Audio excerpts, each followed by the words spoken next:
Sacred Symbols, a PlayStation podcast, is brought to you by, well, you. If you want to learn how to support our show, go to patreon.com/laststandmedia. Greetings and salutations. Welcome back to Sacred Symbols, a PlayStation podcast. This is episode number 170. My name is Colin Moriarty. I'm joined as always by my son, Christopher. Chris Raygun. Chris, how are you today? Oh no. It's begun. I'm doing good. I didn't get much sleep last night. Just because like I was one of those situations where like I just couldn't find, like a good temperature. It was just like the fan was on and then it got too cold and then I shut it off and then it got too hot and I tried to do that weird like, there's only 3 phases that a fan has, so it's like trying to find the one in the middle. It was a mess.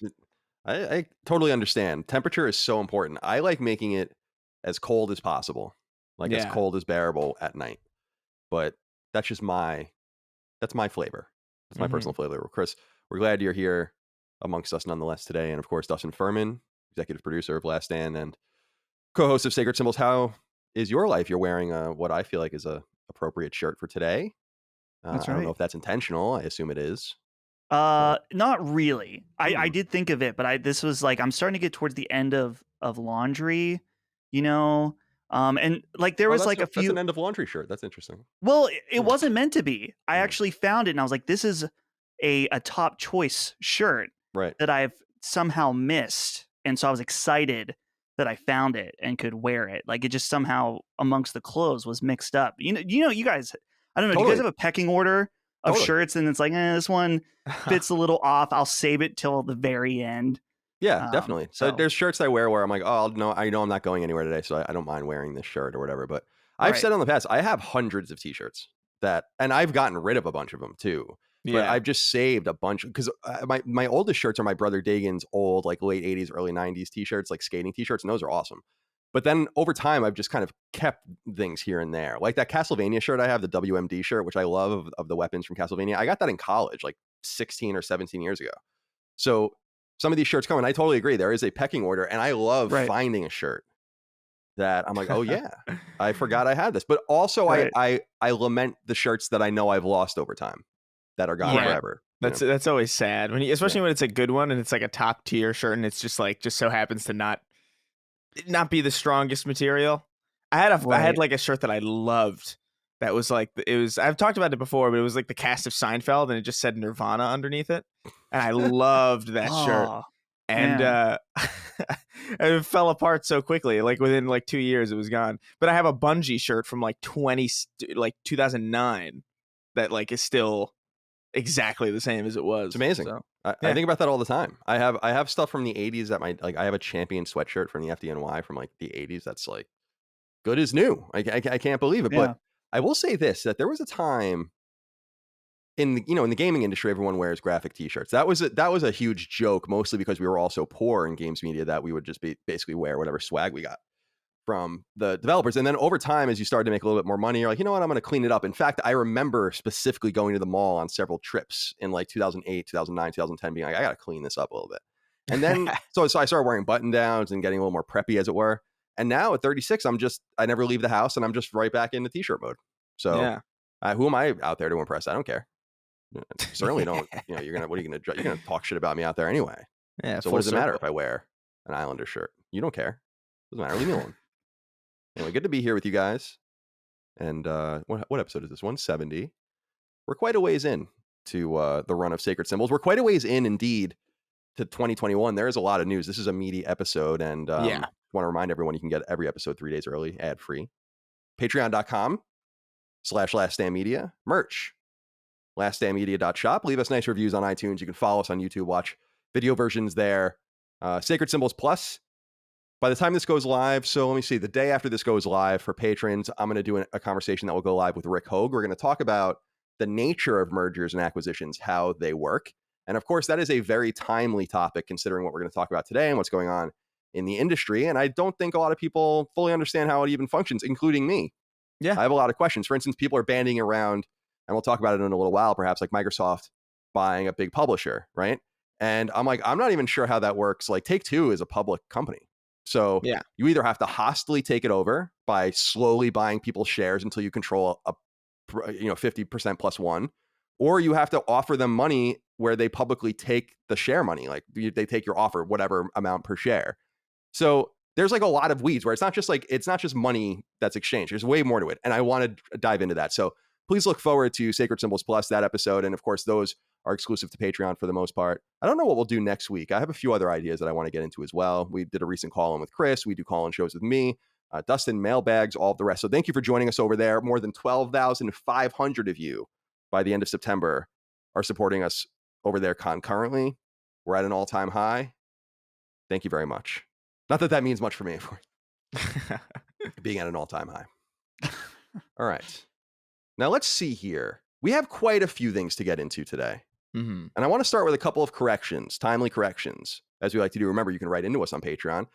Stop DMing me on Patreon. Unless you have something that's not for the show to say. We can have many conversations. But for the show, use the threads for the appropriate show, or I'm going to strangle you through the computer screen or your speaker. Trent Sinning wrote in and said, "What's up, guys? Just wanted to write in with a correction for last week. Last week, you guys said that Darth Vader was a PlayStation exclusive character in Injustice 2 and that Yoda was the Xbox exclusive character. Darth Vader and Yoda were actually in Soul Calibur 4 on the PS3 and Xbox 360. Right. So we were, I don't know, kind of in the same, one's a 3D fighting game, one's a 2D fighting game with 2.5D. But we were in the right genre. We were within 5 years, I want to say, of being right. So yeah, not bad. In fairness, like fighting games are not necessarily the specialty of this show, but that was totally me. Like I was like, I think I guessed Injustice because it's like that was the most recent like 3D good looking fighter that I can remember. And I know it's not like a 3D fighter in the same way that Tekken, and Virtua Fighter are, but like Sure. I don't know. For some reason that made sense to me. It's like, oh yeah, why not throw Yoda in with comic book character? It seemed to make more sense than like Soul Calibur, because Soul Calibur seems such a like a bizarre. It was like when that Halo Spartan was thrown into like Dead or Alive 4 or something. It was like a really weird. Like, what are you doing here? Well, I feel like that wall was broken with Soul Calibur 2 in a way though, because that was where we had Link and remember Heihachi and whoever Spawn. I forgot about Spawn. Yeah. So Link and I agree. I mean, I agree with you generally speaking. That seems out of place. Link and Heihachi were at least. Was fun. It was out of place, but at least they were video game characters. Yeah. These are like movie characters. Sure. So like I don't know, but that was my bad. Whoops. But no, it's no big deal. I just want to say that maybe it's not as understandable. So I was just looking at the dates. Soul Calibur 4, 2008. Injustice 2, 2017. So all right, maybe not even in the same ballpark. Thank you, Trent, for writing in. Joey Andrzejczyk wrote in with another correction and said, with all due respect, actually not really a correction, but a comment. How dare you get mad at the boys for not correcting you about Ghost of Tsushima coming to PC? Last time Dustin tried to correct you about how to pronounce Naruto, you completely disregarded his input and continued to say it incorrectly. So you brought it on yourself, sir. Good day, sir. This is true. But then Forrest writes in and says, good day, CDC crew. I do not really write in much, but I just have a slight correction I need to comment on. Colin, in last week's episode around the section, you and Dustin talk about some of the reveals for the Nintendo Direct. You mentioned about Yoko Taro's new project in his previous title that was released on PS4. You said Nier Reincarnation instead of Nier Replicant version. Nier Reincarnation is actually the mobile game that was released on iOS and Android devices over the summer, which is surprisingly a good mobile game if you are looking for that crazy Yoko Taro storytelling experience. Just needed to comment on that because I am not sure how others would or not. Anyway, that's enough.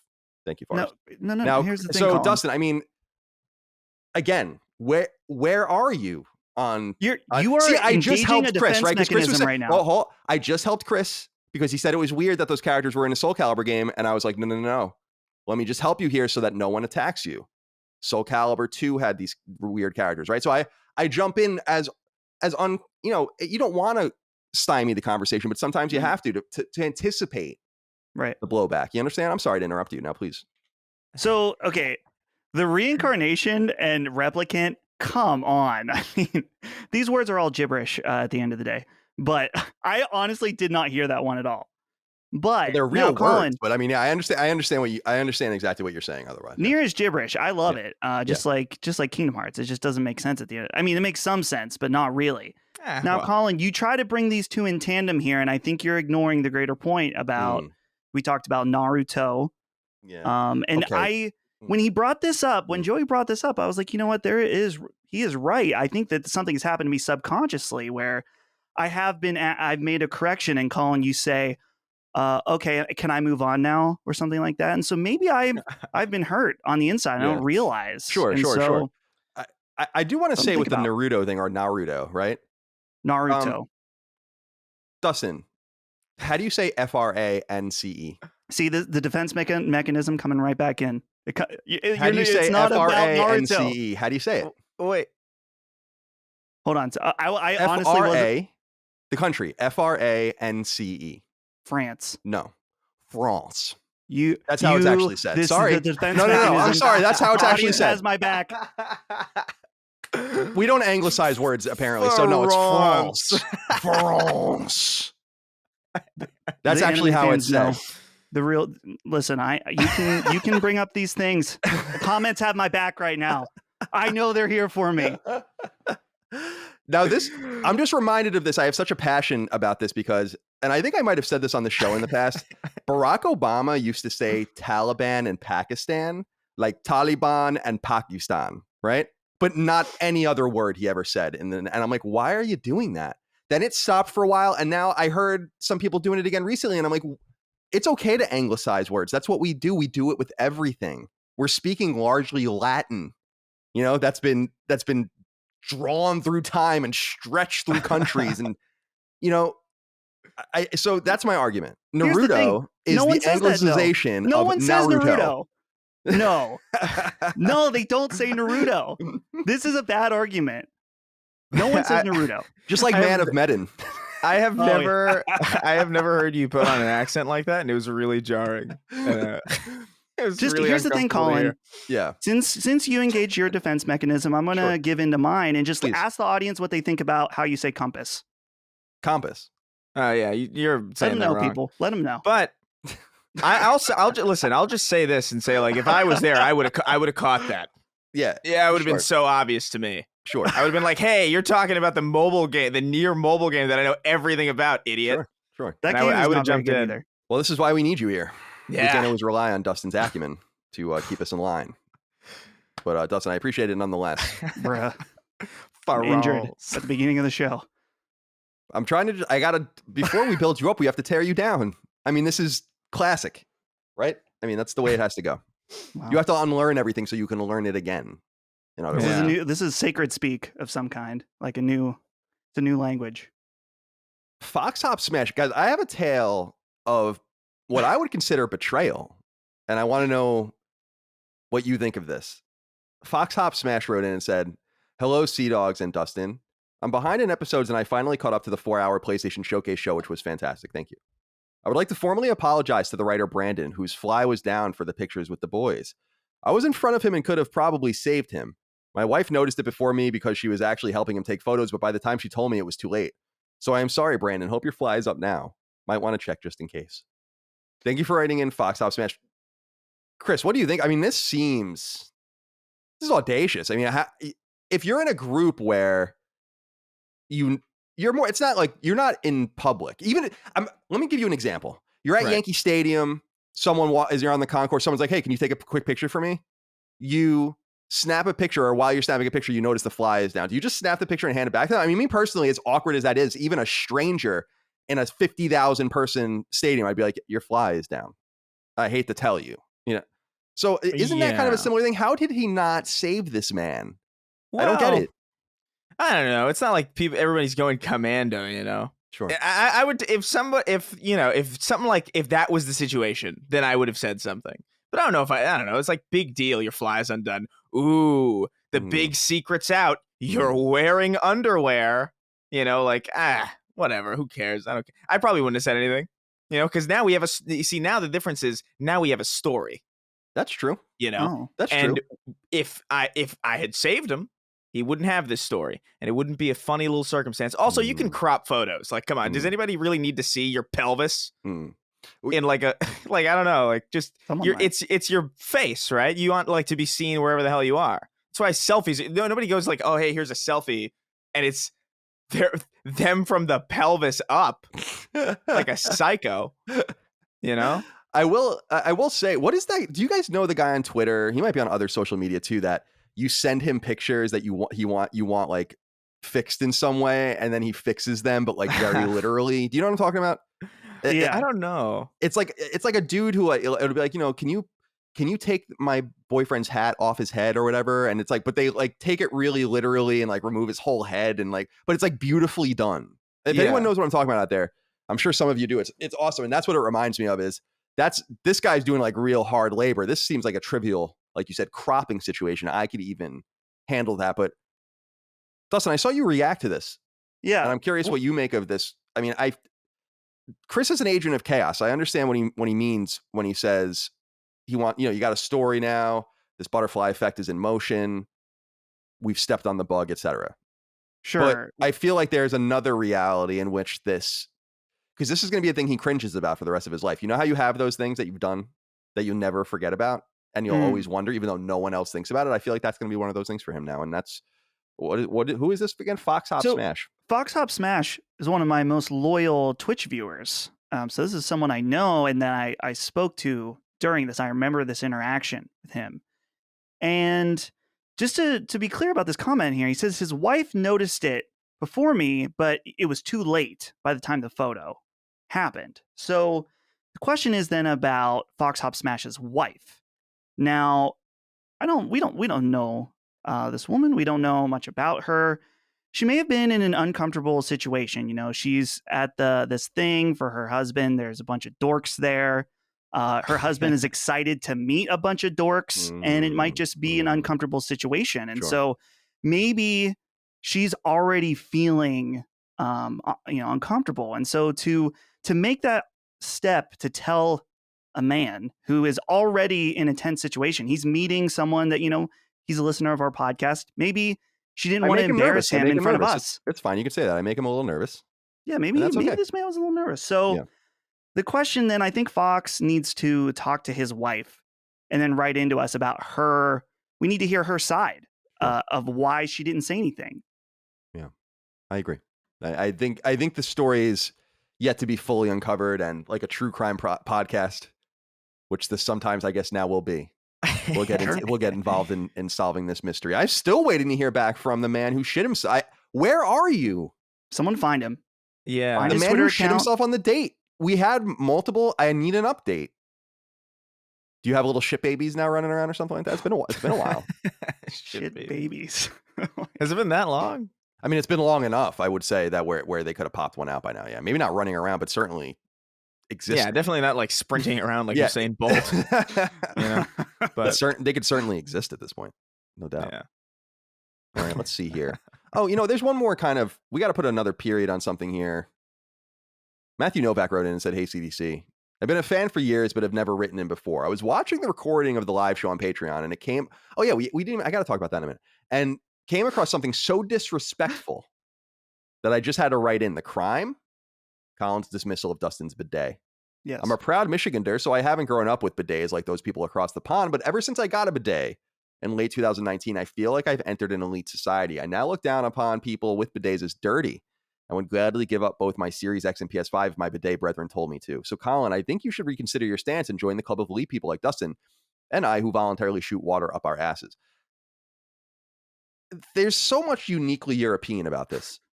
And I really want to get in.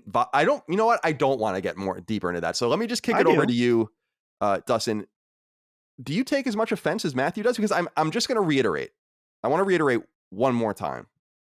I've never used a bidet, even though they've been available to me when I've gone to Europe, when I've gone to Asia, etc. And now, in various people's houses. Dustin's certainly not the first person I've known in the States that had a bidet. But the water is spraying upward, and then it comes back down on top of the thing that's spraying. And I feel like there's something not right about it. There's something not right about it. And it's why we don't do it in the United States. Because only things that happen that make sense happen in the United States, as we all know. Dustin, I'd like to defend yourself. Present my defense here. First of all, Josh sounds a bit of an elitist here. Oh wait, not Josh. This is Matthew. Josh is the next right in. We haven't gotten to Josh yet. Josh, I'm sorry. Matthew, first of all, he doesn't make a good case because he says shooting water up our asses, and that is simply not the case. Water should not enter the asshole during a bidet session. But here's the thing, Colin, about the proper defense. You're saying that the water, okay, for the video podcast here, this is essential.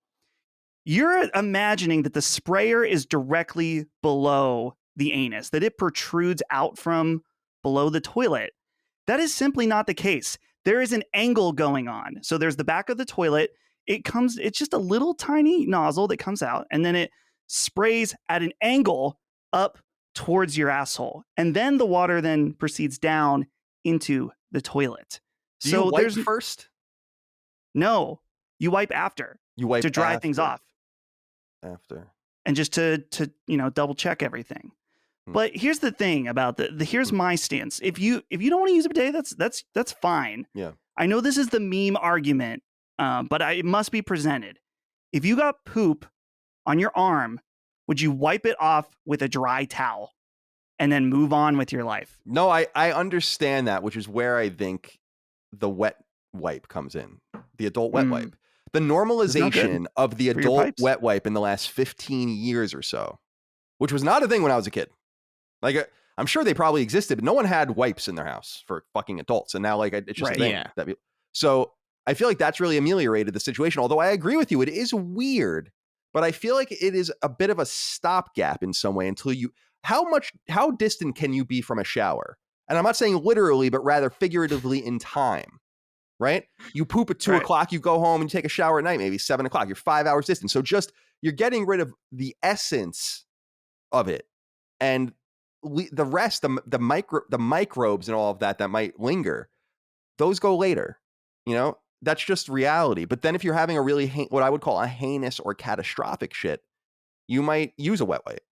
But to finish things up. So I understand what you're saying. I totally agree with that point.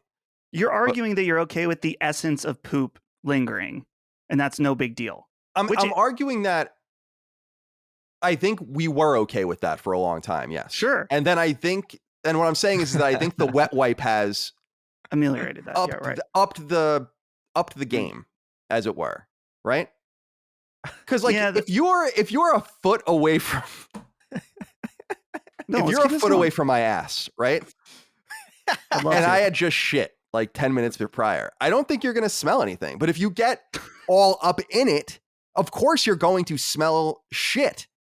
Just like if you were to walk past a person and you don't smell anything, but then you put your face in their armpit and they smell like BO. It's no different. Like, so that's my counter to your counter. But I get it. See, I've said many times, I've taken poops so horrifying that I get right into the shower. And I do that on a pretty regular basis, but I also have the advantage of working from home. So this is a multifaceted situation, but I just don't, in private settings, I don't really mind it so much, but there's just something off about me being at Tokyo Game Show and there being bidets there. Like, I'm sorry. Like, I don't know what I'm supposed to do with that. I like the heated seat. But so like too is the seat heated by the person that went there before you, Chris. Oh, God. I feel like it's almost weirder that you're fine with it in private circumstances, because in your own home, the toilet's like right next to the shower, So like, but in like a public setting, you're not even anywhere near a shower unless you're at like a gym or something. That's true. That actually makes more sense for a bidet to make more sense in public than it does in your own home. I see.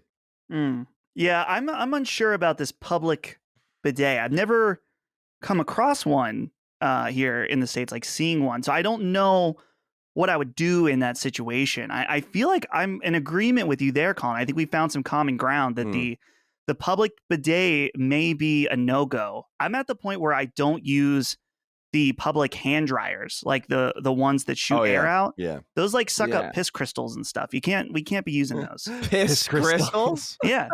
Dude, is that real? Yeah, I saw a guy. Oh my God. I saw a guy on TikTok do the test, like the particle test. Like he put the swab under the thing and then it came back and it was disgusting. And they're not sanitary. I can't get out of my head that using a bidet is like sitting on a sprinkler after you take a shit. And it's like a really off-putting, it's like a really off-putting image. I was worried I'd feel the same way until I tried it. Ah, well. Okay. Try something different. God help us. We've lost the plot here. I think the general agreement though is just clean your butt. Yeah. Don't be a filthy, slovenly imbecile. You know, like actually, like, you know. But I do think that there is this thought amongst some Europeans, some cosmopolitan Europeans, let's say, that like there's just heinous poop crimes going on in the United States, and I just want to assure you that there is no poop crime occurring here. We have the only poop crime is the poop on San Francisco streets. That's exactly it. That's poop crime. Yeah. As we slowly emerge from our social cocoons and re-enter the real world, a specific subject is on many of our minds: travel, specifically international travel, which has seemed so far out of reach for so long now, but with our lives reordering, is very much back on the menu. And speaking of menus, how would you feel if you went to, say, Spain, and read a restaurant's menu in Spanish, and spoke to the people in the restaurant in Spanish, and really impressed your friends and family with your newly found linguistic skills in Spanish? Well, this is where Babbel comes in. Babbel is the #1 selling language learning app for a reason. It works, and it does so in ways quite unfamiliar to those of us who learn languages at the middle school, high school, or collegiate level, the more old-fashioned way. I literally took French in 7th grade, and 8th grade, and 9th grade, and 10th grade, and 11th grade, and 2 years in college, too. Yes, I learned things, but I certainly didn't learn the language properly, ever, and I'd embarrass myself today trying to speak it. We were always studying for the next test. It was in one ear and out the other. I honestly have no idea how I even passed some high-level French stuff, but I did. Thing is, you don't have to suffer through textbook lessons from 1972 anymore. You don't have to stare down the teacher whose accent is so thick it comes off as inaccessible. You don't have to pretend you understand what's going on around you when you really don't. Babbel's offerings are designed by more than 100 language experts and span 14 languages, and they engage you in all sorts of interesting ways. I loved messing around with rudimentary French lessons to see what I remembered. 1 minute I was playing a game, the next minute I was taking a quiz, the next I was practicing my pronunciation. I was quite smitten with it because while I'm typically turned off by things I'm not naturally good at, I felt like Babbel was kind of sort of goading me on to the next lesson simply by virtue of being the polar opposite of how many of us learned languages in school. It's novel and interesting, and I recommend it. Right now, when you purchase a 3-month Babbel subscription, you'll get an additional 3 months for free. That's 6 months for the price of 3. Just go to Babbel.com, that's Babbel.com, and use the promo code SACRED. That's SACRED. That's Babbel.com with the promo code SACRED. Babbel, language for life. Now let's get to Josh J. Anderson. Man, I almost lost myself to that conversation. Greetings, Colin, Chris, Dustin, and potential Shinji 2. Nope, not this week. I just saw the post from Colin on my timeline, quote tweeting a PlayStation fanboy's edited video of the last episode of Sacred Symbols to make it fit their console loyalty agenda. Obviously, it was absurd seeing people go to such lengths to twist the narrative in the name of corporate entities, but it made me wonder, how this ridiculous console war became worse than past generations. I don't recall people getting popular on social media from being corporate simps back when the PS4 and Xbox One released. It was simply just children bashing their heads together in YouTube comment sections. Nothing as extreme as what we see today. So I ask your thoughts on what it could be that helped contribute to console fanboys being worse this generation than they ever have been before. Is it just the growing rise of social media clout? Or am I just misremembering? I'm sorry, I'm speaking poorly today. How present these people were back then. Take care, boys, and keep on fucking that chicken. We will, Josh. Thank you. So I wanted to bring this up because I think it's important. Mm-hmm. And I feel like, I feel like we have to have a conversation with the audience about something. I think people that listen to this show know full well that this is not a fanboyish show. Yeah. It's just not. I'm sorry. I don't care like what kind of preconceived notions you have or what kind of out of context things you want to take away from 4-hour podcasts and all of that. No one is harder on PlayStation than this show. And no one, I don't want to say no one, but I would imagine few, if any, PlayStation-centric programs have been as complimentary to Xbox as this show has been throughout its entire run, going all the way back to 2018 when Xbox, in my opinion, really started to turn the corner. I think any representation otherwise of the things we say and do on this show are dishonest and are done for dishonest reasons. and I don't want to engage and interact with that. And the video that was going around recently it's not this heinous thing. I'm using the word heinous a lot. But rather, it's this situation where things are twisted just so, omitted just enough to make it seem that the essence of something is different than what it really was. And I encourage people to go on Twitter and look at the video I posted and then the video that was circulating with the three of us in it, and tell me if, because there's so many people that are full of shit. It's not any different. Yes, it is. Yes, it is. You have to be dense as a dying fucking neutron star to not see the difference in that. And you have to be dumb as rocks to not understand that these kinds of things are circulated to get a new kind of clout on social media, which is this toxic fanboy clout. And it costs these anonymous people nothing to do that. But it actually costs us a great deal because it misrepresents us. It misrepresents our opinions, our views, our show, our audience, and our history, the tenor of our entire programming. And it's done intentionally. And I don't care if it's done saying, look at how great Sacred Symbols is. You're not a fan of this show. You're no fan of mine. And I don't want your money, your fandom, or your time if you're going to misrepresent us like that. You want to know why? Because it puts us in a battle we didn't ask to be in, that we don't participate in on our own show. And really, the reason I said anything at all was because, Dustin, I saw your tweet to David Jaffe saying, because Jaffe's dealing with the same fanboyish nonsense, saying, you know, my mentions have been ruined over the last few days because of this just totally out of context video. Mm-hmm. And I was like, you know what? Maybe I have to, as the leader of this ordeal, I have to, that we call a show, I have to say something. And so I just wanted to say that you have to be listening to a different show to think that this is like, you know, PlayStation fanboy central. Yeah, I mean, I'm sorry. Yeah, it's just comical, and any misrepresentation of us to make it seem like that injures us. And if you don't get that and you call yourself a fan, you're not. And that's really all I have to say about the situation. It's that simple. I don't want to participate in that kind of stuff. Saying to me that you can't truncate a 15-minute conversation to a 2-minute Twitter video means you shouldn't truncate a 15-minute clip to 2 minutes. Dipshits. Yeah. Is it really that complicated? Stop being the problem. And I know that it's not most of the audience, but there are people out there that think they're doing us favors by injecting us into this, and you're not, Chris. No, I mean, like, I've been completely like not paying attention to this. I only know about this because I happened to catch Dustin's stream when he was going over some of the videos. And I was like, wait a second, this is like a conversation I had no idea. I also don't really check my mentions on Twitter, really, but just so many of these videos are like the fact that, first of all, the fact that it was a Twitter clip of like an edited down conversation of an even larger, 2-hour plus podcast misses so much context to the point where it's borderline misinformation, even if it is just us speaking. Because like I saw every video that I saw about this, and it wasn't that many, it was like 3 or so. They were like, they would never say the same thing if Sony, acquired Square Enix. And literally in that conversation, I can't remember if it was before or I can't remember if it was after. I think it might have been literally both. We said, no, this would be a bad thing if Sony acquired Square Enix as well. Though I remember those words verbatim being said. So the fact that like everybody just jumped on this clip without even trying to like find the source material and like actually go through the real argument is disconcerting. And I do think it shows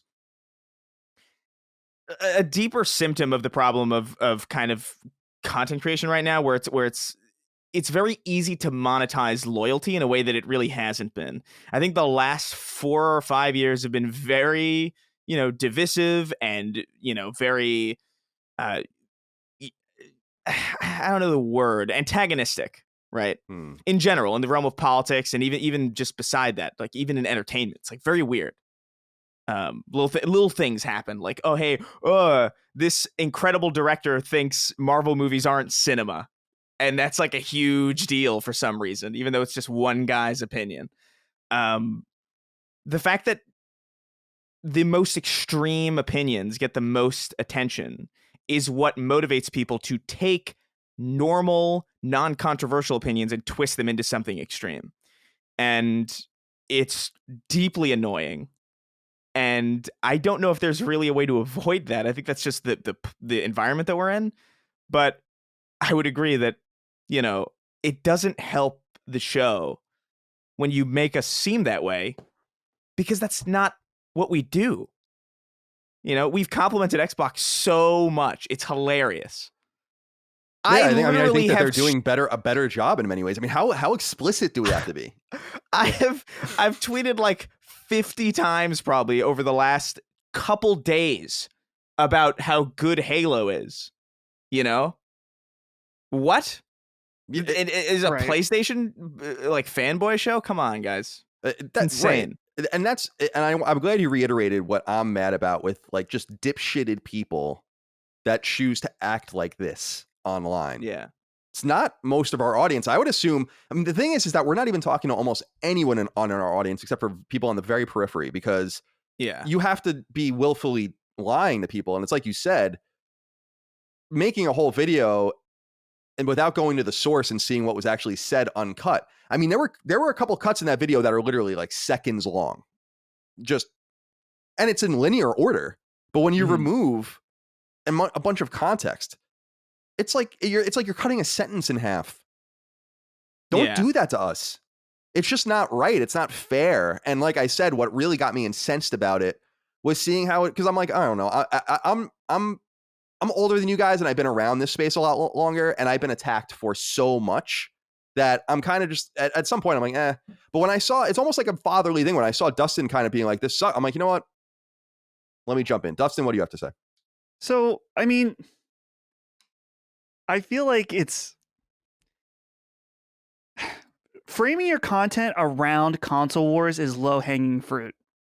Oh yeah. And it really says something about the content you make. And so I don't know, it's kind of embarrassing, honestly, I feel like, for a lot of this stuff. Like I wanted to take to me it wasn't even a bad situation. It was just a situation. It's like, okay, this is kind of annoying. But the real fans know and whatever. And you know what? I saw a couple arguments that took some things we said and did use the full context. And I was like, okay, that's cool to disagree with us and try to make a counterpoint. You know, I have to have the context of this is a market leader show, right? And so with that, we're going to see people make sub content about what we do. That's something I was saying on my stream that is so ironic and funny to me, is that like there's Prime content, video games, then there's like content about content. That's Sacred Symbols. Right. And now our show, which I mean, maybe this is just the nature of the beast on how much the show has grown and how, I mean, dominating it is in this space, is that there is like content about content about content. And that's what console war content is. And you can do better than that. Because as soon as one of these ships sink, or as soon as the tide goes a different way, people don't care. They're not watching your content for you or your opinions. They just want to hear someone that is saying the things that they agree with. And it's just really sad, honestly. Yeah. So I think it's good that we're like addressing this now, because this is the first time that something like this major has happened to our show. It surely will not be the last. Like, no doubt. Like people see us as some kind of like fanboy ringleaders here. Like, and I have no idea how we've gained this. But like, I don't know. What do you guys feel about like, okay, we're addressing this now, but like we can address people on Twitter if misinformation happens. But like, I'm almost to the point that's like, okay, here we are, we're addressing it, and we're never going to mention it again, because that's how little we think of this content. Yeah, I think, well, I love the way you put it. You know what it reminds me of is I was a huge Howard Stern fan back in the day, and they used to do a show like that was about the show after the show was over. It was like, you know, like interns and producers and stuff. It was cool. And that's what it reminds me of. It's a meta level, a further one level down of content that covers the content that in this case covers the content. Just like Howard Stern was covering content because he was covering life. So Yeah, I agree with you. I don't know that we have to like go after everyone, but I see this particular. First of all, I didn't watch any of the videos that are out there. Just like I didn't read any of the reviews for our games because it's just, well, actually Herboxia 2, so I'm like, I just can't deal with it anymore. But even though we have an 8 on Metacritic, so no big deal. But I feel like there is at the periphery this loss of reality of, like you said, what the show is. And I don't want to encourage that from bleeding into our audience, because that's not what we've cultivated here. And that's why only really outside people that clearly don't listen to the show twist our words and do all these kinds of things to make it seem like, because you admitted when you have a video clip of me saying harsh things about Microsoft without saying, with a mirror of me complimenting them in the between that, and then saying the same thing about Sony, you do that on purpose. Right. Mm-hmm. And that's all there is to it.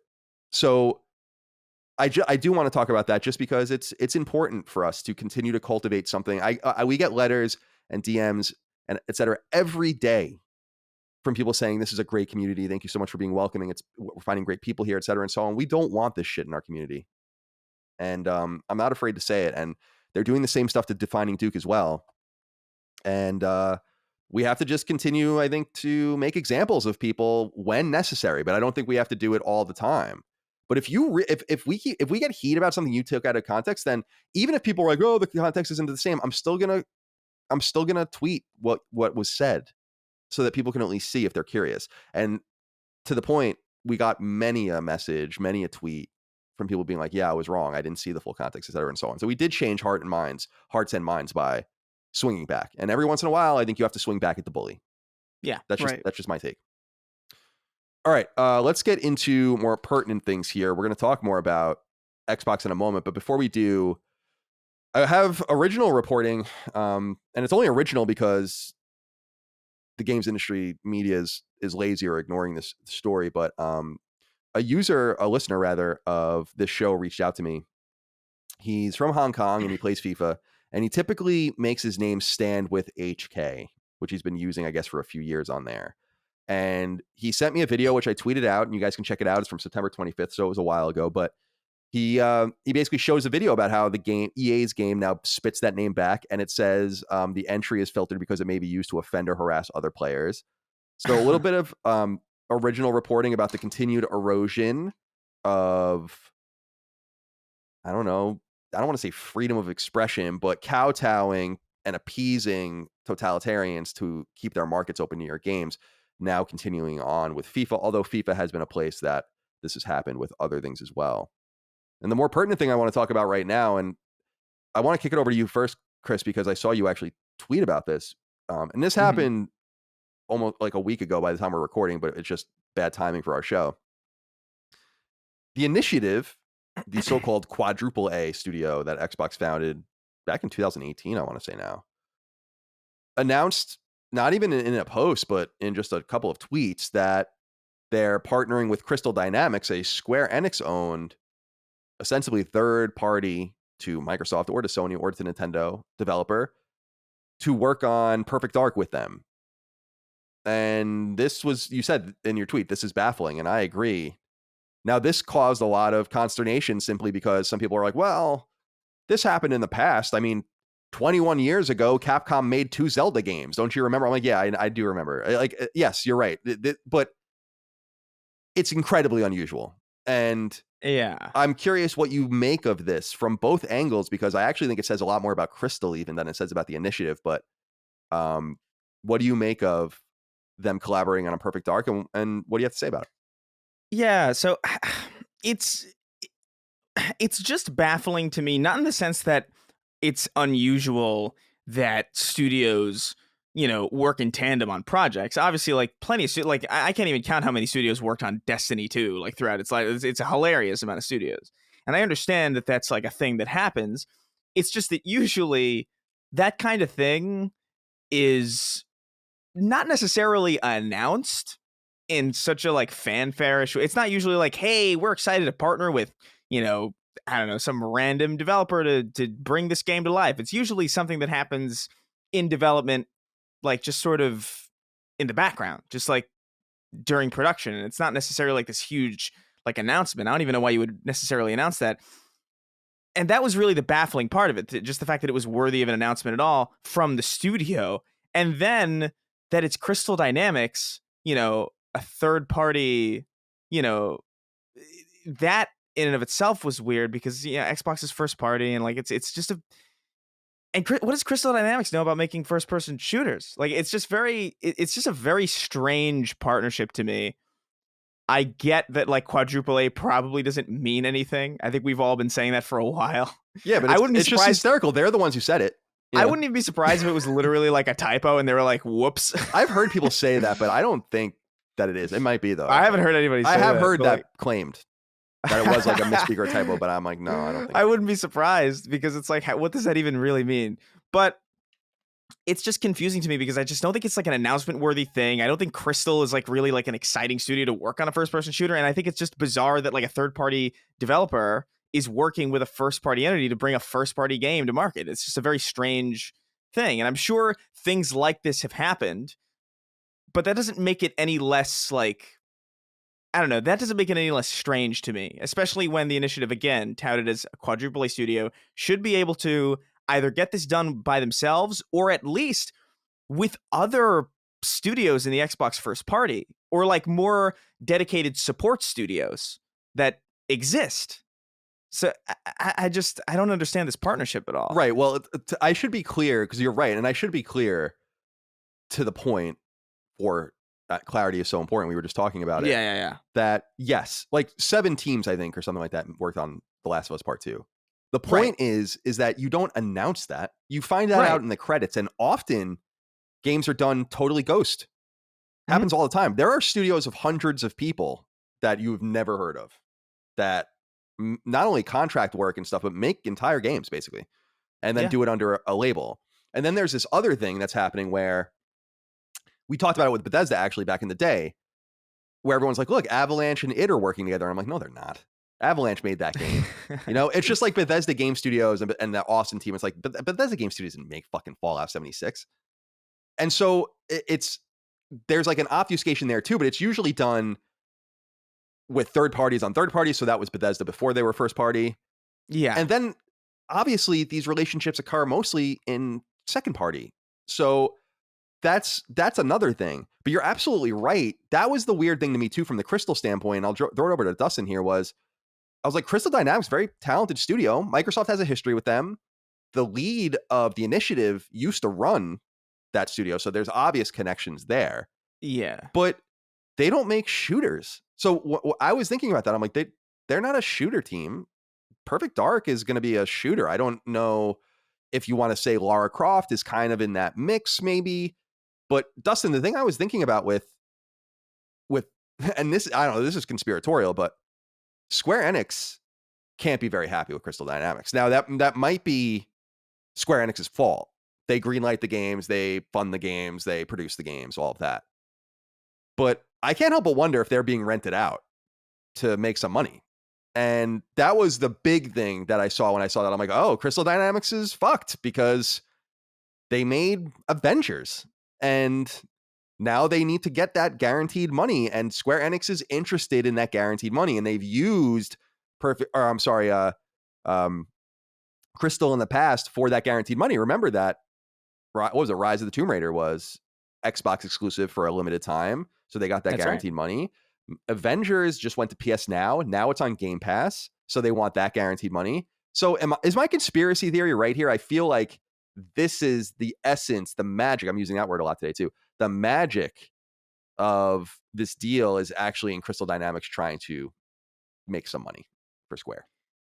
Yeah, that makes a lot of sense to me. I mean, the thing that's just so odd about this entire situation is that I've seen a lot of takes of people saying like, oh, well, support studios or studios that make games and then have support studios helping them all the time. Look at The Last of Us. There was 14 support studios. Look at every AAA game. I mean, that again, not the point. You know? Crystal Dynamics is not a support studio. They are like a full-fledged developer that just made a game for the Avengers, which is like probably the biggest IP in pop culture right now. Now, of course, the game ended up not being quite what people were hoping for it to be, but this is just an odd thing to happen at all. Like, I'm trying to think if it's like if Sony had a random third party, not someone from their list of first party teams, helping them with a game. It just, this isn't something you would normally expect. It would be like if, hey, the Last of Us factions coming to you in partnership with Rockstar. Yeah. You're like, what? Yeah, it would be. Why? And you might think that that's cool. I mean, I think some people saw this and were like, Crystal Dynamics is great. And I would be like, yeah, I have no problem with Crystal Dynamics working on Perfect Dark. The question is, and it really has no relevance to our show, but it's just out of curiosity, what is the initiative? Is it supposed to be an XDev like unit that is producing games and ideas that they then seed? Or are they supposed to be a team? Because people are like, well, it takes time to get a team off the ground and, you know, get shit going. And I'm like, guys, they were founded in 2018. They should be well into their project at this point. It's almost the end of 2021. Yeah. 1920, even if you just say 2018 was just getting everyone in the building, 19, 20, 21, 3 years. You shouldn't be hiring a team to help you at this point. And it's very similar, not to get political. We brought this up just because I think it's a great example.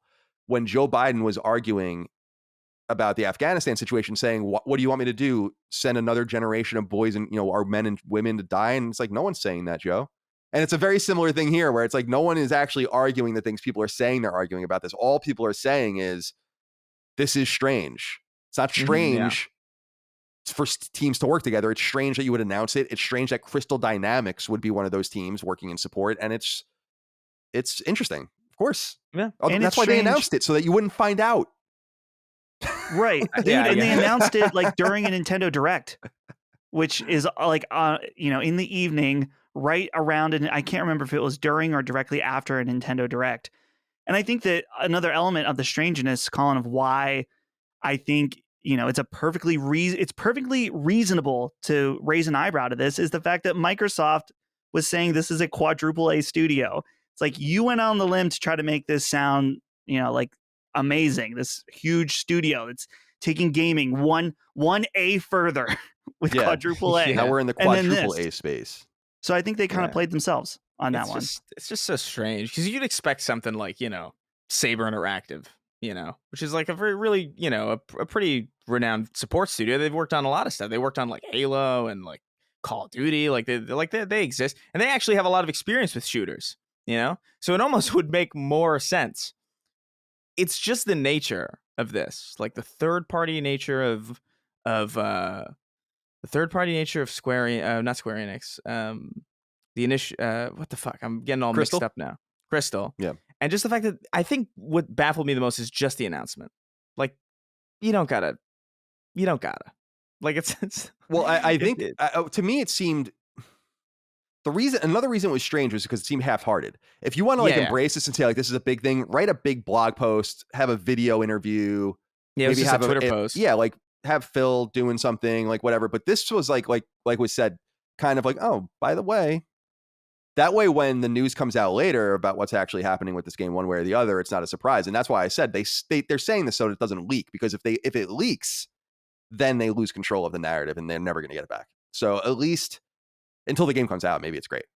Mm-hmm. But we'll see what happens. But there's no doubt that they must be disappointed that the initiative is. And I knew a couple of people that work there, you know, so it's an interesting place. It was right in Santa Monica. I used to live right there. All right. A couple other things.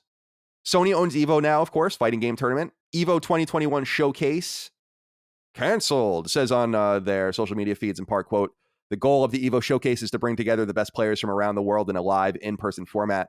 Due to the continuing complication of COVID and the spread of the Delta variant, we have made the tough decision to cancel the Evo 2021 showcase, end quote. So next year, presumably that will be back. I still think that's a wise investment. Also, I want to point out that games industry.biz is doing this, I don't know, like live show, series of interviews, etc. You actually have to pay for entry for digitally, so I'm not doing that, but I'm sure a bunch of news will come out of it. But two things you might want to keep an eye on is Jim Ryan is giving an interview. And I think the more interesting interview is Jade Raymond. And her talk is specifically apparently about founding a studio during the pandemic with PlayStation, or like with their money and all of that. They're essentially a second party. So keep an eye out for that as well. I also wanted to note, just in passing, that Activision revealed that they have settled their U.S. Equal Employment Opportunity Commission claim for $18 million. I'm not even going to pretend or have us talk about this any further. We'll consult with Hogue when the time is right. But I wanted to point that out in case you guys are curious. So that is continuing apace. What's better than a little rest and relaxation? Literally nothing. It's the best. Thing is, it's sometimes hard to quiet your mind, enter a more subdued state, and take complete advantage of an evening away from the office or a good night's rest. This is why I'm such a believer in CBD, or cannabidiol, and why I firmly believe that my friends at Feals have the CBD products that are right for you. CBD is a product of the marijuana plant, but unlike its cousin THC, it doesn't get you stoned. Instead, CBD relaxes you, reduces stress, lowers bodily aches and pains, and helps you sleep.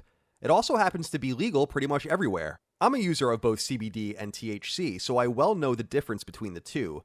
And while both absolutely serve a purpose, I'm a true believer that CBD is the better substance for most of you, since it doesn't get you high and delivers a whole host of obvious benefits. And while getting high is all well and good depending on what you're looking for, the reality is that most of you want to keep your wits about you and find relief in a less overt way. And that's what CBD is all about and what I love about it. And what I love even more about using Feals is that not only does it work, it's really easy to take too. Place a few drops of Feals CBD tincture under your tongue, and several minutes later, you'll start feeling the amazing effects. You'll find yourself less stressed and anxious, your bodily aches and pains will dissipate, and you'll lull yourself to sleep. Take it from me, someone who has used Feals many times. It works. But if you're nervous about jumping in, I understand it can be daunting.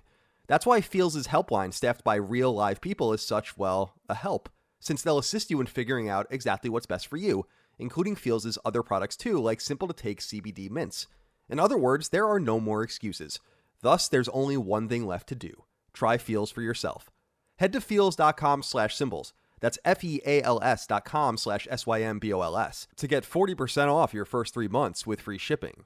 Again, find mental and physical relief and get a good night's rest with Feals CBD at feals.com/symbols. To get 40% off your first 3 months of Feals CBD with free shipping, head to feals.com/symbols. And then I wanted to get into some Netflix related stuff, which is a surprise. First of all, it was announced that The Witcher is getting more shows. So season 3 of The Witcher live action show, second anime feature film in addition to the first one, and a new kids and family series set in the world of The Witcher. I don't know what the hell that's all about. But the bigger thing coming out of Netflix is that they purchased a studio, and Brisk E7926 wrote in about this and said, "Hey crew, how do you all feel about Netflix acquiring Night School Studio? I found it a curious one, but one that felt appropriate nonetheless, seeing that Night School is known for their narrative-driven titles. What future studios do you think Netflix would be looking to partner with or even acquire in the future? Hope you all have a wonderful week." So this is the first studio that Netflix has gone out and acquired, and it's ratcheted up in a major way again. The acquisition wars, as we have another big entity now throwing money around. I was disappointed to see this, and I think that this is inevitable. I don't really care about Night School Studios. I just think it signals just another gargantuan money hog fucking everything up. So, Dustin, what did you make of this particular purchase? Yeah, it's interesting just because Netflix has only slightly dabbled in games, and it's very much in a Netflix way. Like, they have that weird version of Minecraft story mode that you can play, but it's not really. It's just like kind of like, it's almost like a DVD game, if you guys remember those, during the heyday of DVDs. But I'll be curious to see how this ties into the rumors that we've seen as well. Rumors about them getting involved with PlayStation, right? We've seen the back end stuff with Ghost of Tsushima, and now we see them buying a development team with Night School Studios, and so it's clear that they are starting to make investment in games. And I wonder just what the landscape now is going to look like in 5 or 10 years, just because with not only is Netflix investing now, but lately New World from Amazon has been huge. And I'm you happy gotta for wonder, them, man. They really have been striking out. I was really happy for them to see that, honestly. They finally shipped a game. But you got to wonder that once other companies start to see Netflix gearing up to enter, if they're going to be like, yeah, now's our time, that if the industry is going to get shaken up, we want to be a part of it.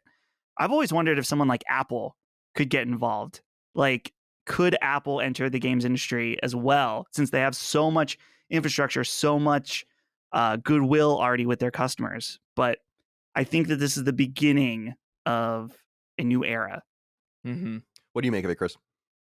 Yeah, I mean, I think I think you're going to start seeing a lot more of this type of thing. I do think you're probably going to see something in the realm of, you know, Apple coming in and maybe like acquiring, but maybe not anything soon necessarily, but definitely in the next, you know, in this decade, I think you'll see a lot of this. Where like, hey, Netflix got this. Hey, Amazon has this. Hey, Apple has this. Hey, you know, Dyson vacuums acquired, you know, this indie studio for some fucking reason to run on Dyson. I do think vacuums. because there's a lot of money in games now, and a lot more than there I think used to be, especially with the fact that a free to play game like Fortnite made as much money as it did. I think has everybody's attention, and I think everybody's like trying to get a part of that pie. Night School does make sense for Netflix. Admittedly, I'm glad. I mean, I agree with that. Yeah, I'm glad.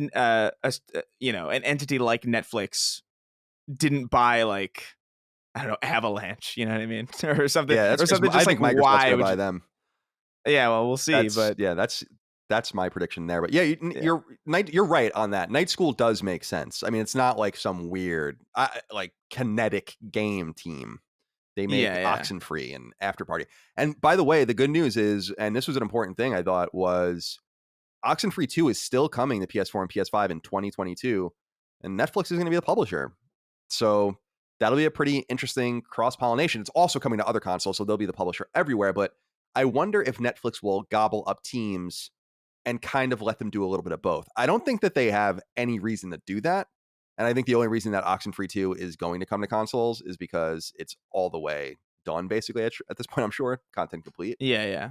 But I wish Night School the best. I don't know that it's any great loss to another rival publisher, but it just signaled something dire to me. We're going to get more into acquisitions in a little while, but I did want to note that this is happening over with Netflix, and I'll be interested to see what they can do there. And remember that there are other entities that are kind of and have quietly bought things in the last few years. People are forgetting Valve bought things. Facebook is buying things. Google, Amazon. Outside of just the gaming entities, now you have Netflix and others. I don't know. I'll save it, but I just don't think this bodes well. And actually, this will be a major thing that I end up talking with Hogue about too. Who do you think? Oh, go ahead, Chris. No, I was gonna say how long before something like a really baffling company enters? They're like, oh, Hostess. I was about to say that. Yeah, we're in the same wavelength. Yeah. Well, someone that I considered, because there was those rumors about Walmart starting a streaming gaming service. Like, well, they have every reason to, right? Like, yeah. Well, they look There's at Amazon going to be a Prime. developer owned by Walmart in the next 5 years, probably. I agree. If that streaming service happens, I would bet money on it. I would agree. Walmart's been great about. I used to work, so at IGN, it used to be next to Walmart.com when we worked in the suburbs, and I actually lived with someone that worked there. He passed away, sadly, but they've always been silently a company that's been doing shit online, working on their website, working on things behind the scenes. Masters, obviously, of supply chain stuff, like absolute symphony of stuff they do behind the scenes. So it makes perfect sense when you look at, like, when you really think about it, what is Amazon Prime streaming? Why is that any more? Why would Walmart streaming be any weirder than that when you really think about it? Right? Like, it's the same thing. It's just another company doing it. We're just so acclimated. And what I think we're going to end up happening is, because Amazon is talking about buying the rights to Sunday Ticket, which is going to be fucking awesome if that happens. That's the NFL offering. That's been with DirecTV for 25 years. And they've renewed it over and over and over again. And the renewal is up, and everyone knows AT&T is out. Apple and Amazon apparently are the big guys in it. And I think it's really interesting because what they're trying to do is add value. And I think that's what Netflix is trying to do here as well.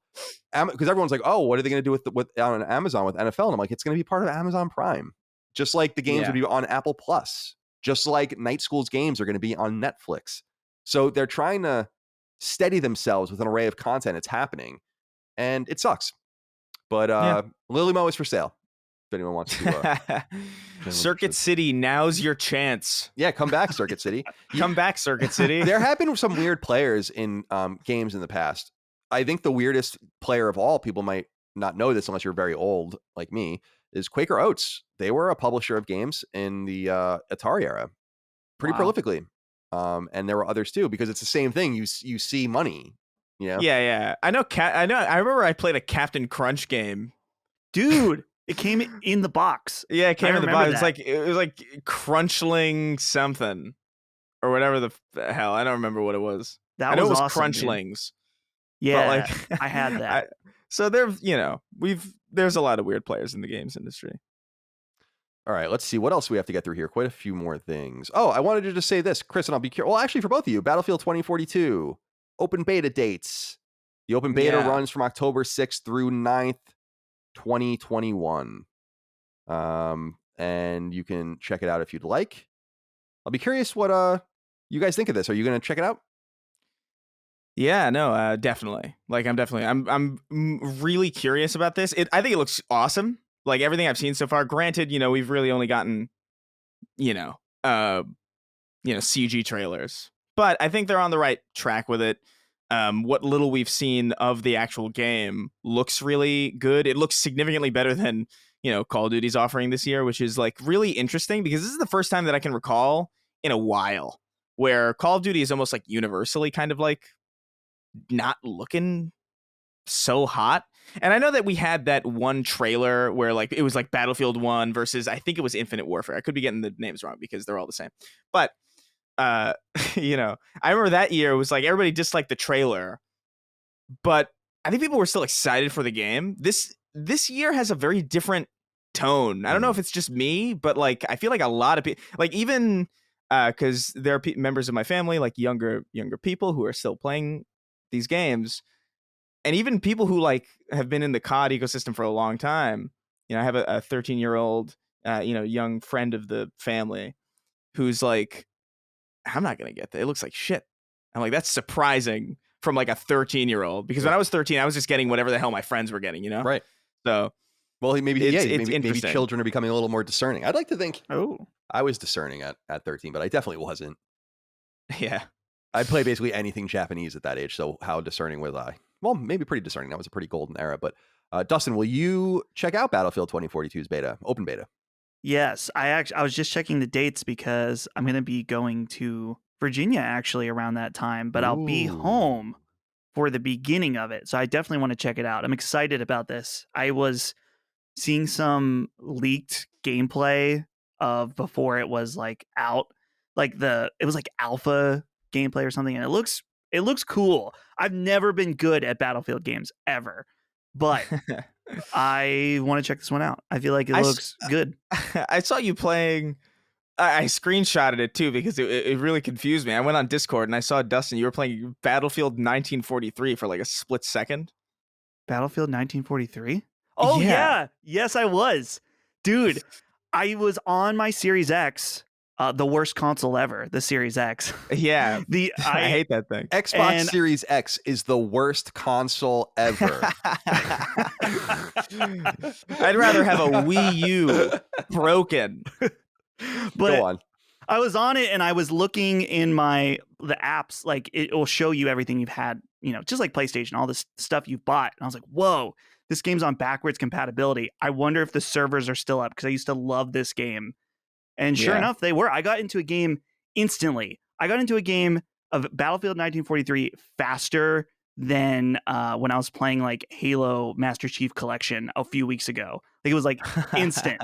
So it's absolutely horrible at 30 FPS, and it's amazing that we played games like that at the time. Yeah, but when that was ported, when 1943 came to XBLA, I remember I lived with Scott Bromley at the time. People might know he works at Star Wars now. And he was like obsessed with that game. There were when I lived with him, I lived with him for like a year and a half. I think there were like 3 games he played, but he played like every day.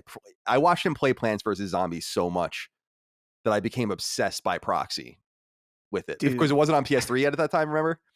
Mm-hmm. Yeah. And then later came the PS3 and Vita. But yeah, so keep an eye out for that, everyone. October 6th through 9, Battlefield 2042.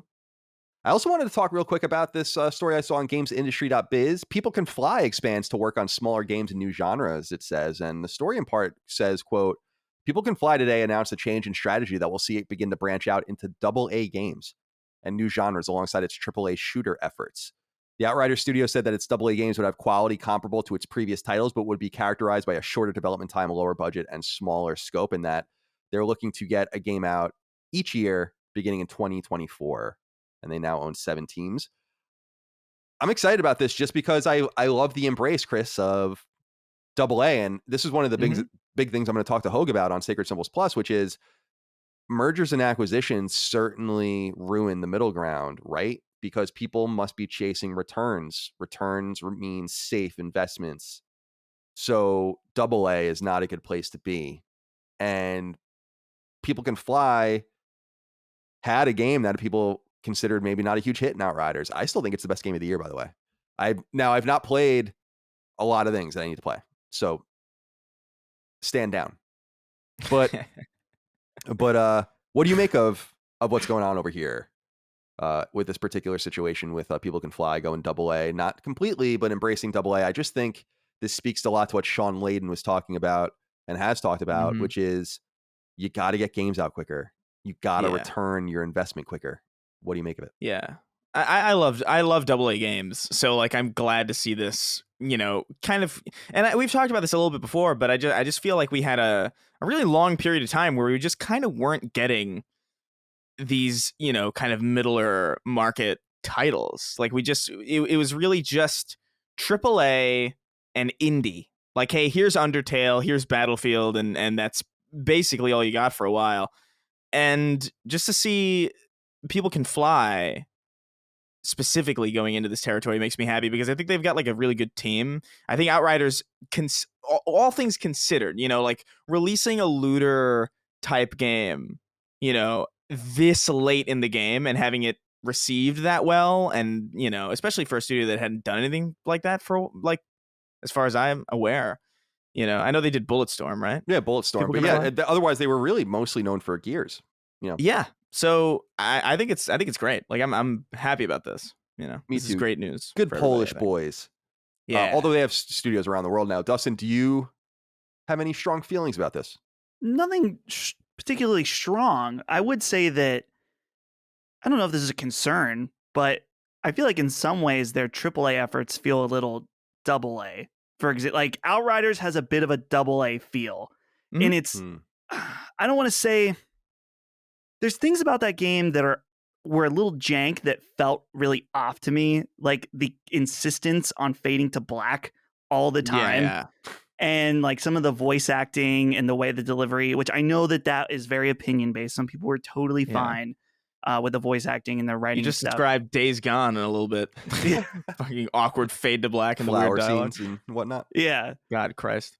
So it'll be, I'll be curious to see how they, what level of AA versus AAA, because in a lot of ways, some of these companies are really blurring the lines of what those mean, because you have games that are of AAA visual quality that are actually like AA as far as their budget and what they go to achieve, kind of like Kena. But is that how it's said? What they do.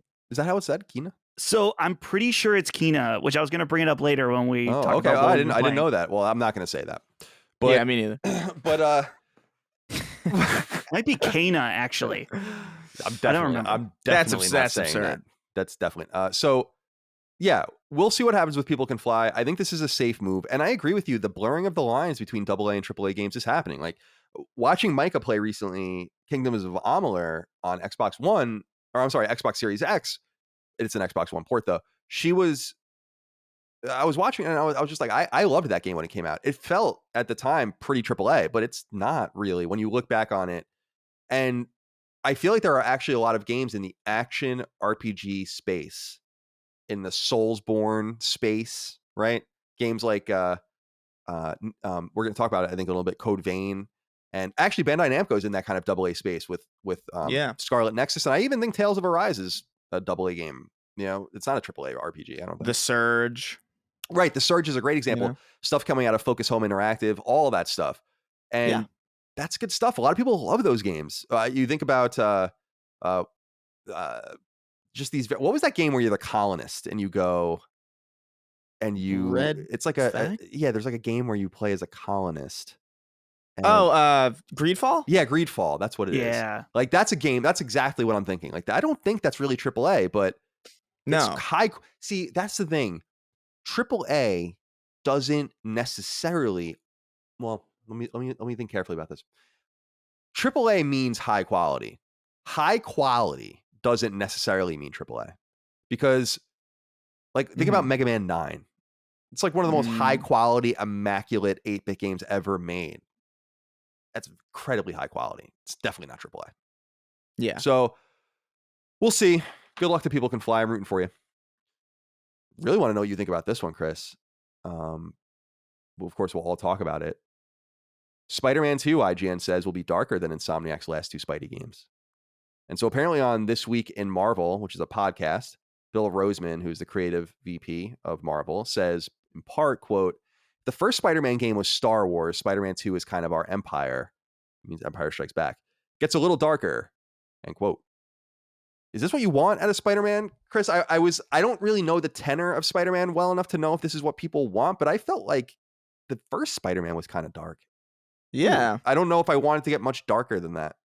Yeah, that's kind of what I was thinking too. It's like, I remember the ending of the first game being pretty, like, miserable. You know, like really sad shit happens throughout that entire game. You got a dude whose brain is deteriorating, like, the whole time. And it's like, I don't know. The fun, quirky, episode 4, A New Hope, where everybody has, Alzheimer's. Really uplifting experience. I don't know if I want them to get so much darker to the point where Spider-Man 2 is Empire Strikes Back in comparison to the first one. But I do understand with Venom in general why you might have to get a little darker. And I think they did try to like convey like a bit of a darker tone in that trailer. To the point where I literally I thought it was Infamous when I first saw it, because of that, the electricity and the dark like city streets. Sure. But that would have been cool. Yeah, but I just I think Spider-Man can be done in a myriad of different ways. I hope that they maintain the tone of what was good about, Miles and Spider-Man PS4, in the sense that I didn't feel like that game was too like nice or happy-go-lucky. It just felt relatively light in comparison to, like, I don't know, The Last of Us Part 2. And I hope they don't try to. It would just bother me to see, especially with a Wolverine game that is supposed to be also dark. I think I would be annoyed to see a swath of Sony first-party games all try to be these like dark, brooding experiences, because I feel like I just don't want more of that. That's interesting. I'm still going to play them, and I know they're going to be great, but like, some levity would be nice. And I think Spider-Man is the perfect character for that. So, just be careful with the slider on the, the misery slider, like keep it, appropriately tuned. Yeah, that's our fascinating point, actually, is that maybe this represents, Dustin, the Sonyization of Spider-Man, or not Sonyization, but PlayStationization of Spider-Man, as they make it. I like that. Slowly. I like that word. It sounds nice. Yeah, it does. As they slowly make Spider-Man into The Last of Us. What do you make of this apparently darker Empire Strikes Back like tone? Well, as the audience very well knows now at this point, I'm not a comic book guy at all. But I did remember, and I was looking this up when Chris was talking, that very dark aspects of Spider-Man are nothing new. There's a arc in the original comics about Gwen Stacy, who is Spider-Man's original girlfriend. And I was reading this. It's actually way darker than I thought it was. Green Goblin abducts her and he like drops her off of a tower, and Spider-Man saves her by shooting the web to catch her, but the whiplash is so strong that it breaks her neck and kills her. And Spider-Man blames himself for her death. Yeah. So I could see something, along those lines. Maybe that's something they want to go for. Maybe what if, maybe one of the two Spider-Men could die, whether it's Miles or the OG. Maybe that's what they want a direction they'd want to go in. I don't really know if I care one way or the other, whether they keep it light or take it in a dark direction. But again, I don't think we need Spider-Man to be like The Last of Us. But yeah, I would also say, like, I don't like when anybody does this whole, like, it's our Empire Strikes Back. Yeah. Because when you say that, you kind of implicitly spoil your game. Because what Empire Strikes Back means is, man, at the end of the game, our heroes are going to be really down and out. So someone important's going to die, and it's probably going to be Peter Parker, I would imagine, because we're a little bit more comfortable killing off Peter Parker now ever since Into the Spider-Verse, where that was like a whole like central point. So like I feel like I know the ending now because he said it's like Empire Strikes Back. When he didn't have to say that, he could have just been like, it's gonna be a little darker and it's gonna be a little bit more mature. You didn't have to say like, this script that everybody's super familiar with. It's like that. Well, it's like maybe don't. Maybe stop using Empire Strikes Back as a description for your movie or your game. 41 years after it came out, I think maybe we can point to something else. Although one of my favorite movies, I do think it's great. It certainly is. I do think we'll have to wait a while to find out. 2023. All right, we have to talk about Naughty Dog briefly. First of all, they just announced, because it was Last of Us Day or whatever, they announced that there's nothing to really say. Factions is still coming. It sounds like it's going to be a full-fledged game. I was remarking to Micah when I was reading it, I was like, I bet you this is going to be a $70 game. And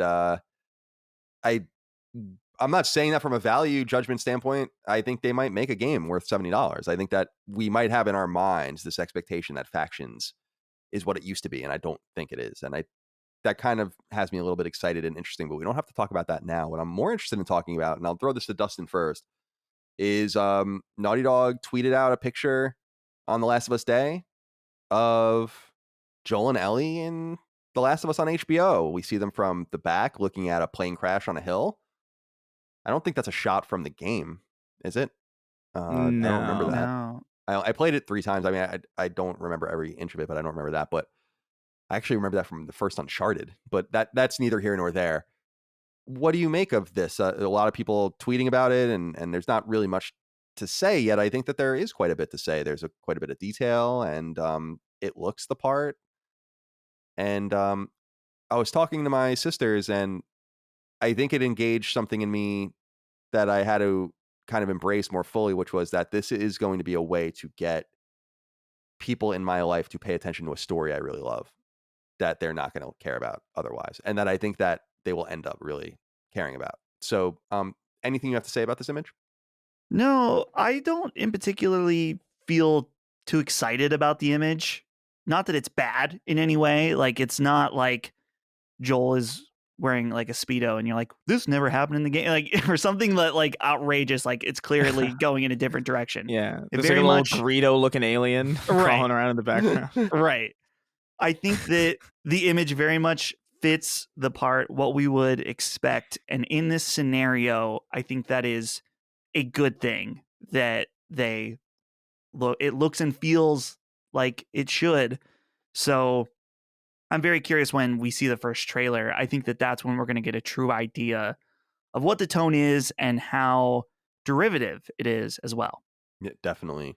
Chris, you have any comment? I know you're not as up Naughty Dog's ass as I am, so you might have a more staid thing to say about it. Yeah, I don't know. I think it looks fine, but it's also telling that we're seeing these characters from the back, but I think, I don't know, from behind anyway, which I guess is, how you play the game. So fair enough.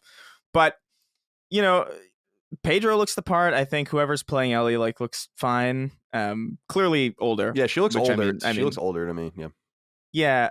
And it looks a little bit like the plane they're staring at is concept art, but because you zoom in and it has like that concept art feel. But I don't know. I think it looks fine. I think it's probably going to be all right. I just, I'm just not super excited to see a series about this. But I think what you said, Colin, is probably the most valid positive take to have, which is this is going to get people to pay attention to a story that is really important in video games. And I think that's probably a net positive, even if this thing doesn't turn out to be like the greatest thing.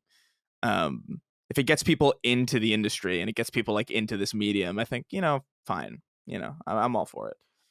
I look at the HBO logo popping up. I always like playing the game of like, what do you hear or see after you hear the HBO come up? Do you hear the Sopranos song? Do you hear The Wire? You hear Oz, Curb Your Enthusiasm, Veep, whatever. And I the point is that means quality to me. It actually screams. What's what PlayStation's like Sony Interactive Entertainment when I used to say it or whatever. Now PlayStation Studios, like it means quality. Does it mean it's for you? I don't know, but that's what has me a little bit. I don't want to say even optimistic, just ready for this. Like in just studying the picture just a little bit, like it looks right. And what if they go up to that plane and it really is the plane crash from Uncharted, Drake's Fortune, and Tom Holland swings out and they cross over on a web for some reason. Spider-Man crossover too. Wow. Yeah, this is actually an announcement for was it PlayStation All-Star Battle Royale? Yeah, too. That'd be great. Tom Holland. I just wanted to acknowledge also, before we get into what we're playing, PlayStation 5 has surpassed 1 million units sold in the UK, which is the fastest console to ever do it. Did it in 39 weeks. Previous record holder was 42 weeks, PlayStation 4. So even a supply constrained PS5 selling incredibly well. And of course, the comments keep saying they're all sitting in a scalper's garage. Still don't understand that argument whatsoever. If anyone can explain that argument to me, about how scalpers are buying consoles and then keeping them until they are less valuable, I would love to know. And I didn't put this in the document. I forgot to, but I wanted to note this as well. Being reported, Ars Technica wrote about it. G.I. Joe goes AAA with new game headed by ex-WB developers. As everyone knows, I'm a huge G.I. Joe fan. Wizards of the Coast are working on a G.I. Joe AAA game that they're hiring for, and they're doing it in North Carolina, just south of where I am right now. Nothing more to say about this, really. We know, as we talked about, I think earlier this year, if not last year, that Wizards of the Coast is kind of reforming and getting, not reforming, but changing direction and getting into AAA video game development. And that is awesome. A AAA G.I. Joe game hurts me a little bit. I mean, I get a little jealous when I hear that, because I want to work on it. But nonetheless, I'll take it. As long as it's people that know the series, I think that's a great thing. So I wanted to mention that in closing as well. But finally, we get into what we're playing. Chris, let's start with you today. You've been playing the Halo Infinite Flight. Yeah. That's I haven't really had much time. I've been working on like videos, and obviously even just playing the Infinite Flight was just mostly the capture footage. I'm trying to make this big comprehensive video of like what I think. There's another flight this weekend with big team battle, and I'm going to be streaming that with a bunch of people. But yeah, I've been putting a lot of time into it. It's not accessible right now, as it's only for this weekend and, this weekend coming up. But it is just really good. It feels really nice. There are some problems, all very tweakable things, very much like, the dead zone on the controller feels a little bit weird, and I have to fuck around with settings to get it to feel exactly right. But I'm very impressed by the map design, by the sandbox.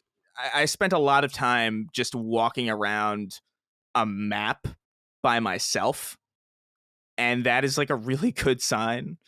I think it's got really strong art direction. It feels like a sequel to Halo 3 to me, which is something that I feel like we haven't really got. And I know this is a PlayStation podcast. Doesn't matter. But it's literally the only thing I've been playing. Yeah, no, that's for the last couple of days. So I'm feeling more and more optimistic as this release date approaches, even with all this development hell kind of behind it. And it also just kind of reminds me, dude, of how good Halo 2 was, despite that hellish development cycle where they got that whole game done in like 11 months, to the point where I almost feel like you can't make a good Halo game unless the team is miserable.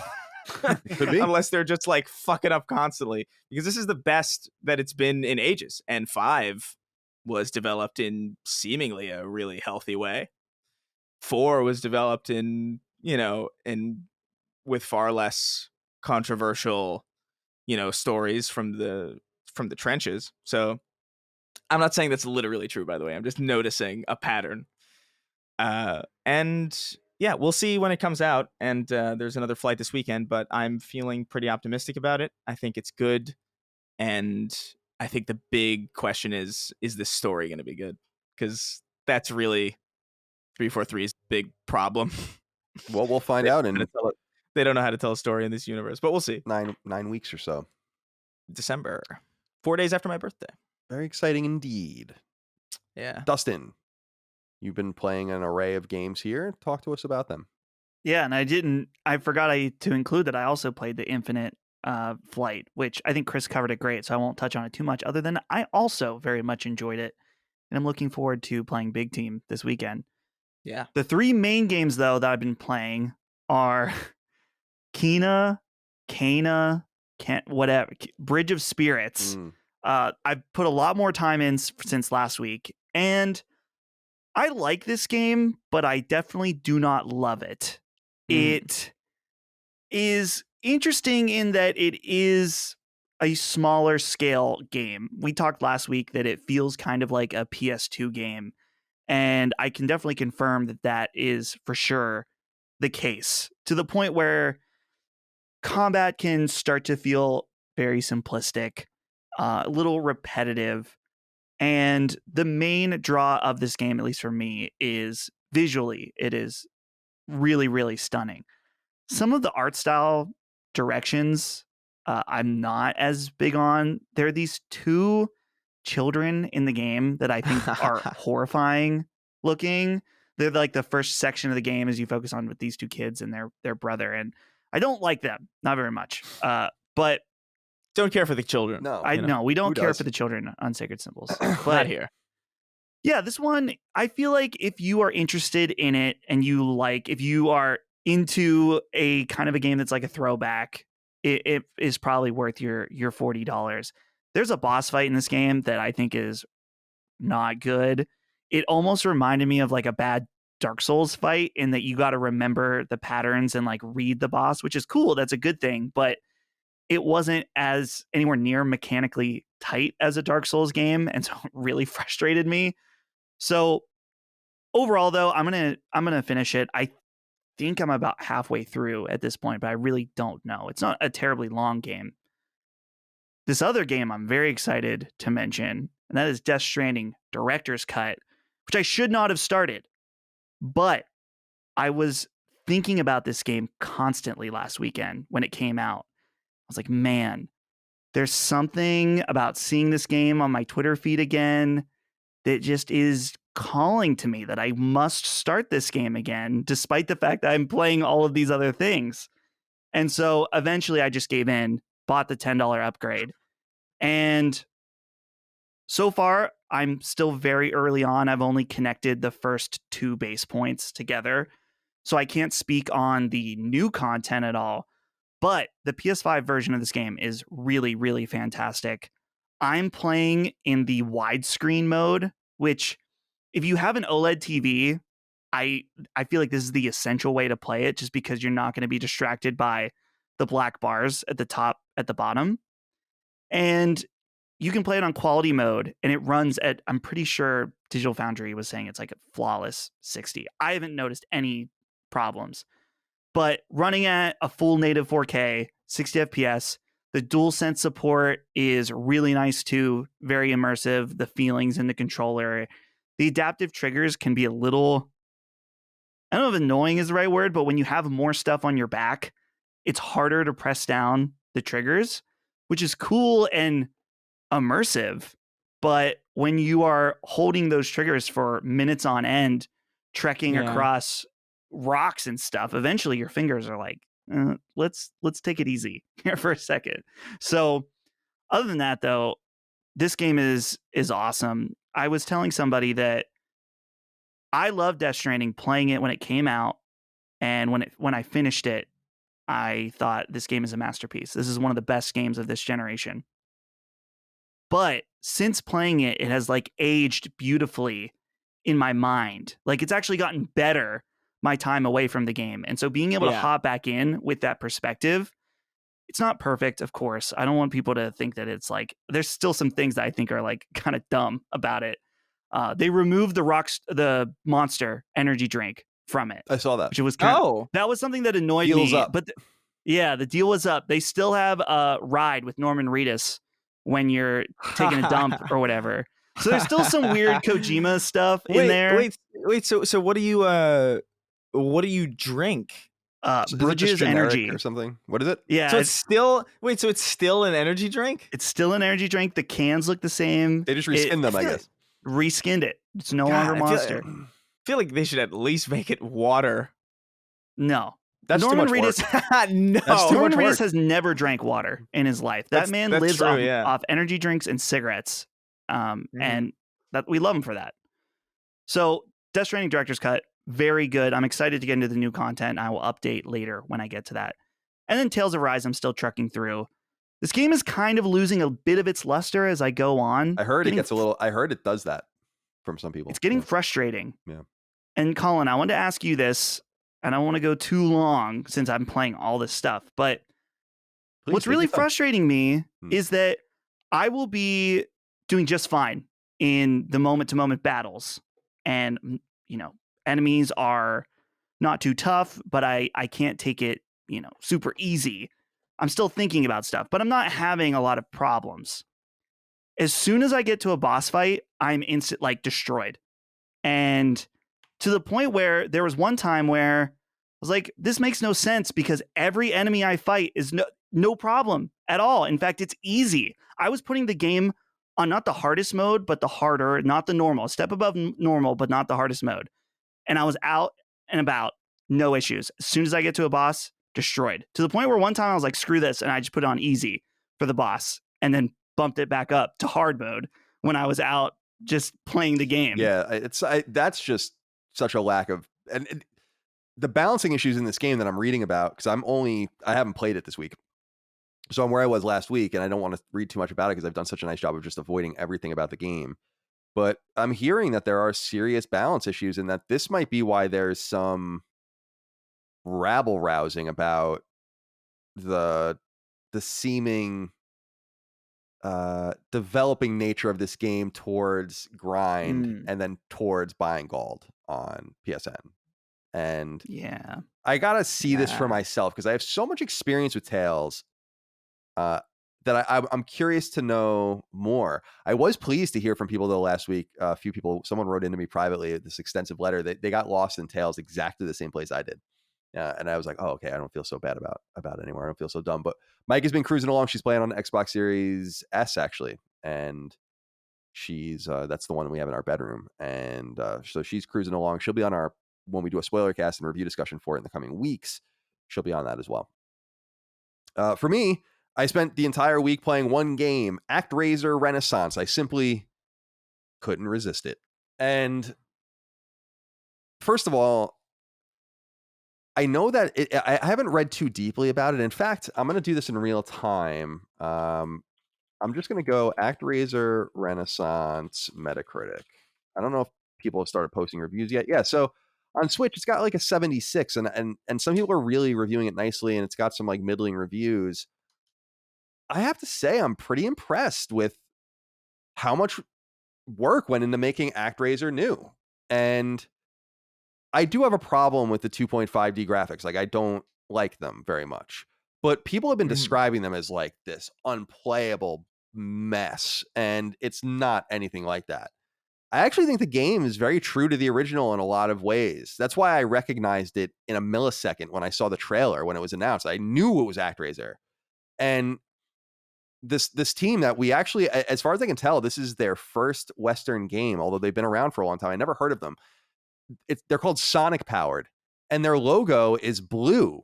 And I was like, is this like a Sega studio, or like, is this like some sort of collab? What the fuck is this? Or is this and then my mind was like, is Sega Powered like an engine? Yeah. And so, but no, they're a studio. I read about them on Moby Games a little bit, and they've been around for a long time, and this is their first Western release, and it's a very true game. what I think is interesting about it, if people have played the original ActRaiser, to just explain it again, it's part God Sim, part side-scrolling action game. And it's awesome. It's a great idea. There's 6 territories on the Earth. You go to each, you land in that place, you do a 2D side-scrolling thing and kill a boss. Then it goes into God mode, and you build the little area that you've unlocked. And then at the end, there's like a threat, and you go back down and fight another boss. And then that area is cleared, and you go on to the next area, and so on and so forth. And it's really cool. In this version, they've added a lot of texture.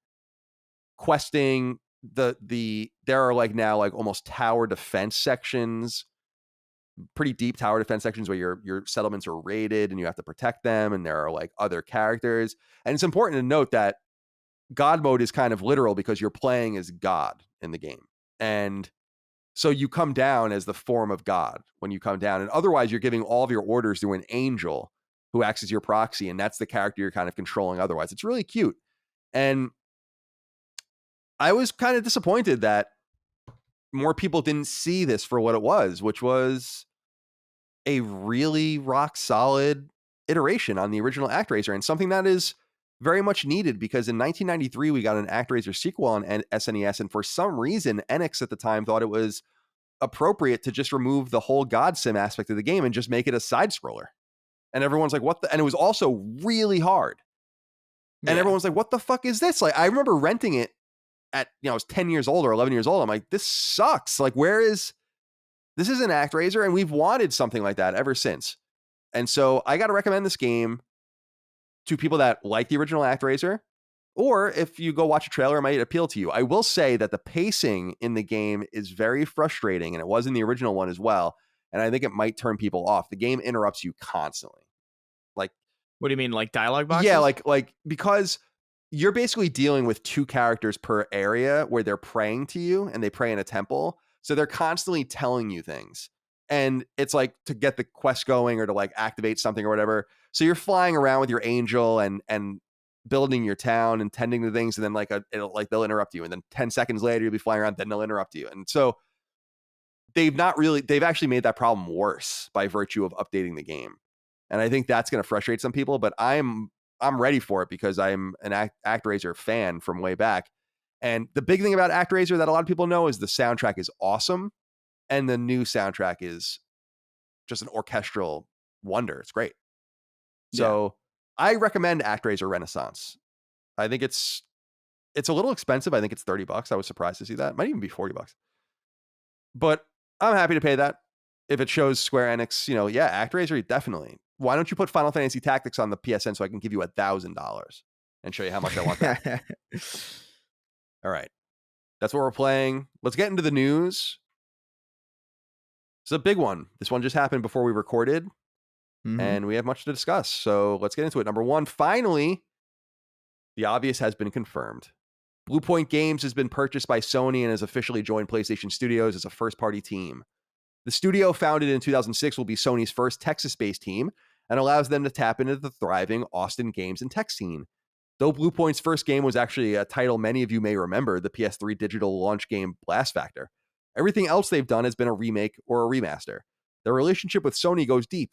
While PlayStation itself published Blast Factor, it also utilized Bluepoint to remaster and port God of War Collection to PS3 in 2009, and the so-called Team Eco Collection to PS3 in 2011. They did the Vita port of PlayStation All-Stars Battle Royale in 2012. They ported Flower to PS4 and Vita in 2013. And they most notably remastered the first 3 Uncharted games in 2015 alongside a Vita to PS4 port of the original Gravity Rush, also in 2015. Then they straight up remade Shadow of the Colossus in 2018 and Demon's Souls for PS5's launch in 2020. The latter has surpassed 1 million units sold, 1.4 million units. It's worth noting Bluepoint has done some limited work outside of Sony too. Their Metal Gear Solid HD collection for PS3, Vita, and Xbox 360 from 2011 on behalf of Konami is artfully done. And they also did the seldom discussed Xbox 360 port of Titanfall, launched on behalf of EA in 2014. In a post on the official PlayStation blog, Herman Holst, the head of PlayStation Studios, noted in part that, quote, Bluepoint has raised the bar on console-defining visuals and gameplay, and the studio's vast experience in world building and character creation will be a huge plus for future PlayStation Studios properties, end quote. In other words, and as reiterated in external interviews, Bluepoint is going to make something new next, not a remake. As for the team itself, studio founder Marco Thrush wrote in part, quote, PlayStation has such an iconic gaming catalog, and for us, there's been nothing better than to bring some of gaming's masterpieces to new players. Becoming a part of PlayStation Studios empowers our team to raise the quality bar even further and create even more impactful experiences for the PlayStation community, end quote. With Bluepoint's purchase, PlayStation Studios is now 16 teams strong. Right now, the family is Bend Studio, Bluepoint, Firesprite, Guerrilla, Housemarque, Insomniac, London Studio, Media Molecule, Naughty Dogs, Nixes, Pixel Opus, Polyphony Digital, San Diego Studio, Santa Monica Studio, Sucker Punch, and Team Asobi. Chris, it's happened. It happened. Yes. And it seemed when I saw it, I was like, I just expected this to happen. It almost made me feel like I was reading too much into the smoke and mirrors. Like maybe it was a real mistake that Japan tweeted that image out. Maybe Bluepoint was reiterating their independence recently on purpose. But no, they here they are. They're a first party team now. So what are your thoughts? Yeah, I mean, cat's out of the bag, I guess. Like we I mean, like you already kind of said, we knew this for a while, and I'm confused as to why it took them so long, because I feel like maybe they're just trying to sparse out announcements or like pace out announcements so that they feel like they have more to say throughout the year than they actually do. But it's just strange that they chose now. Like I don't understand why not when it happened, or why not like way sooner. But I think the biggest takeaway from this is that it seems like we're not getting that Metal Gear Solid remake.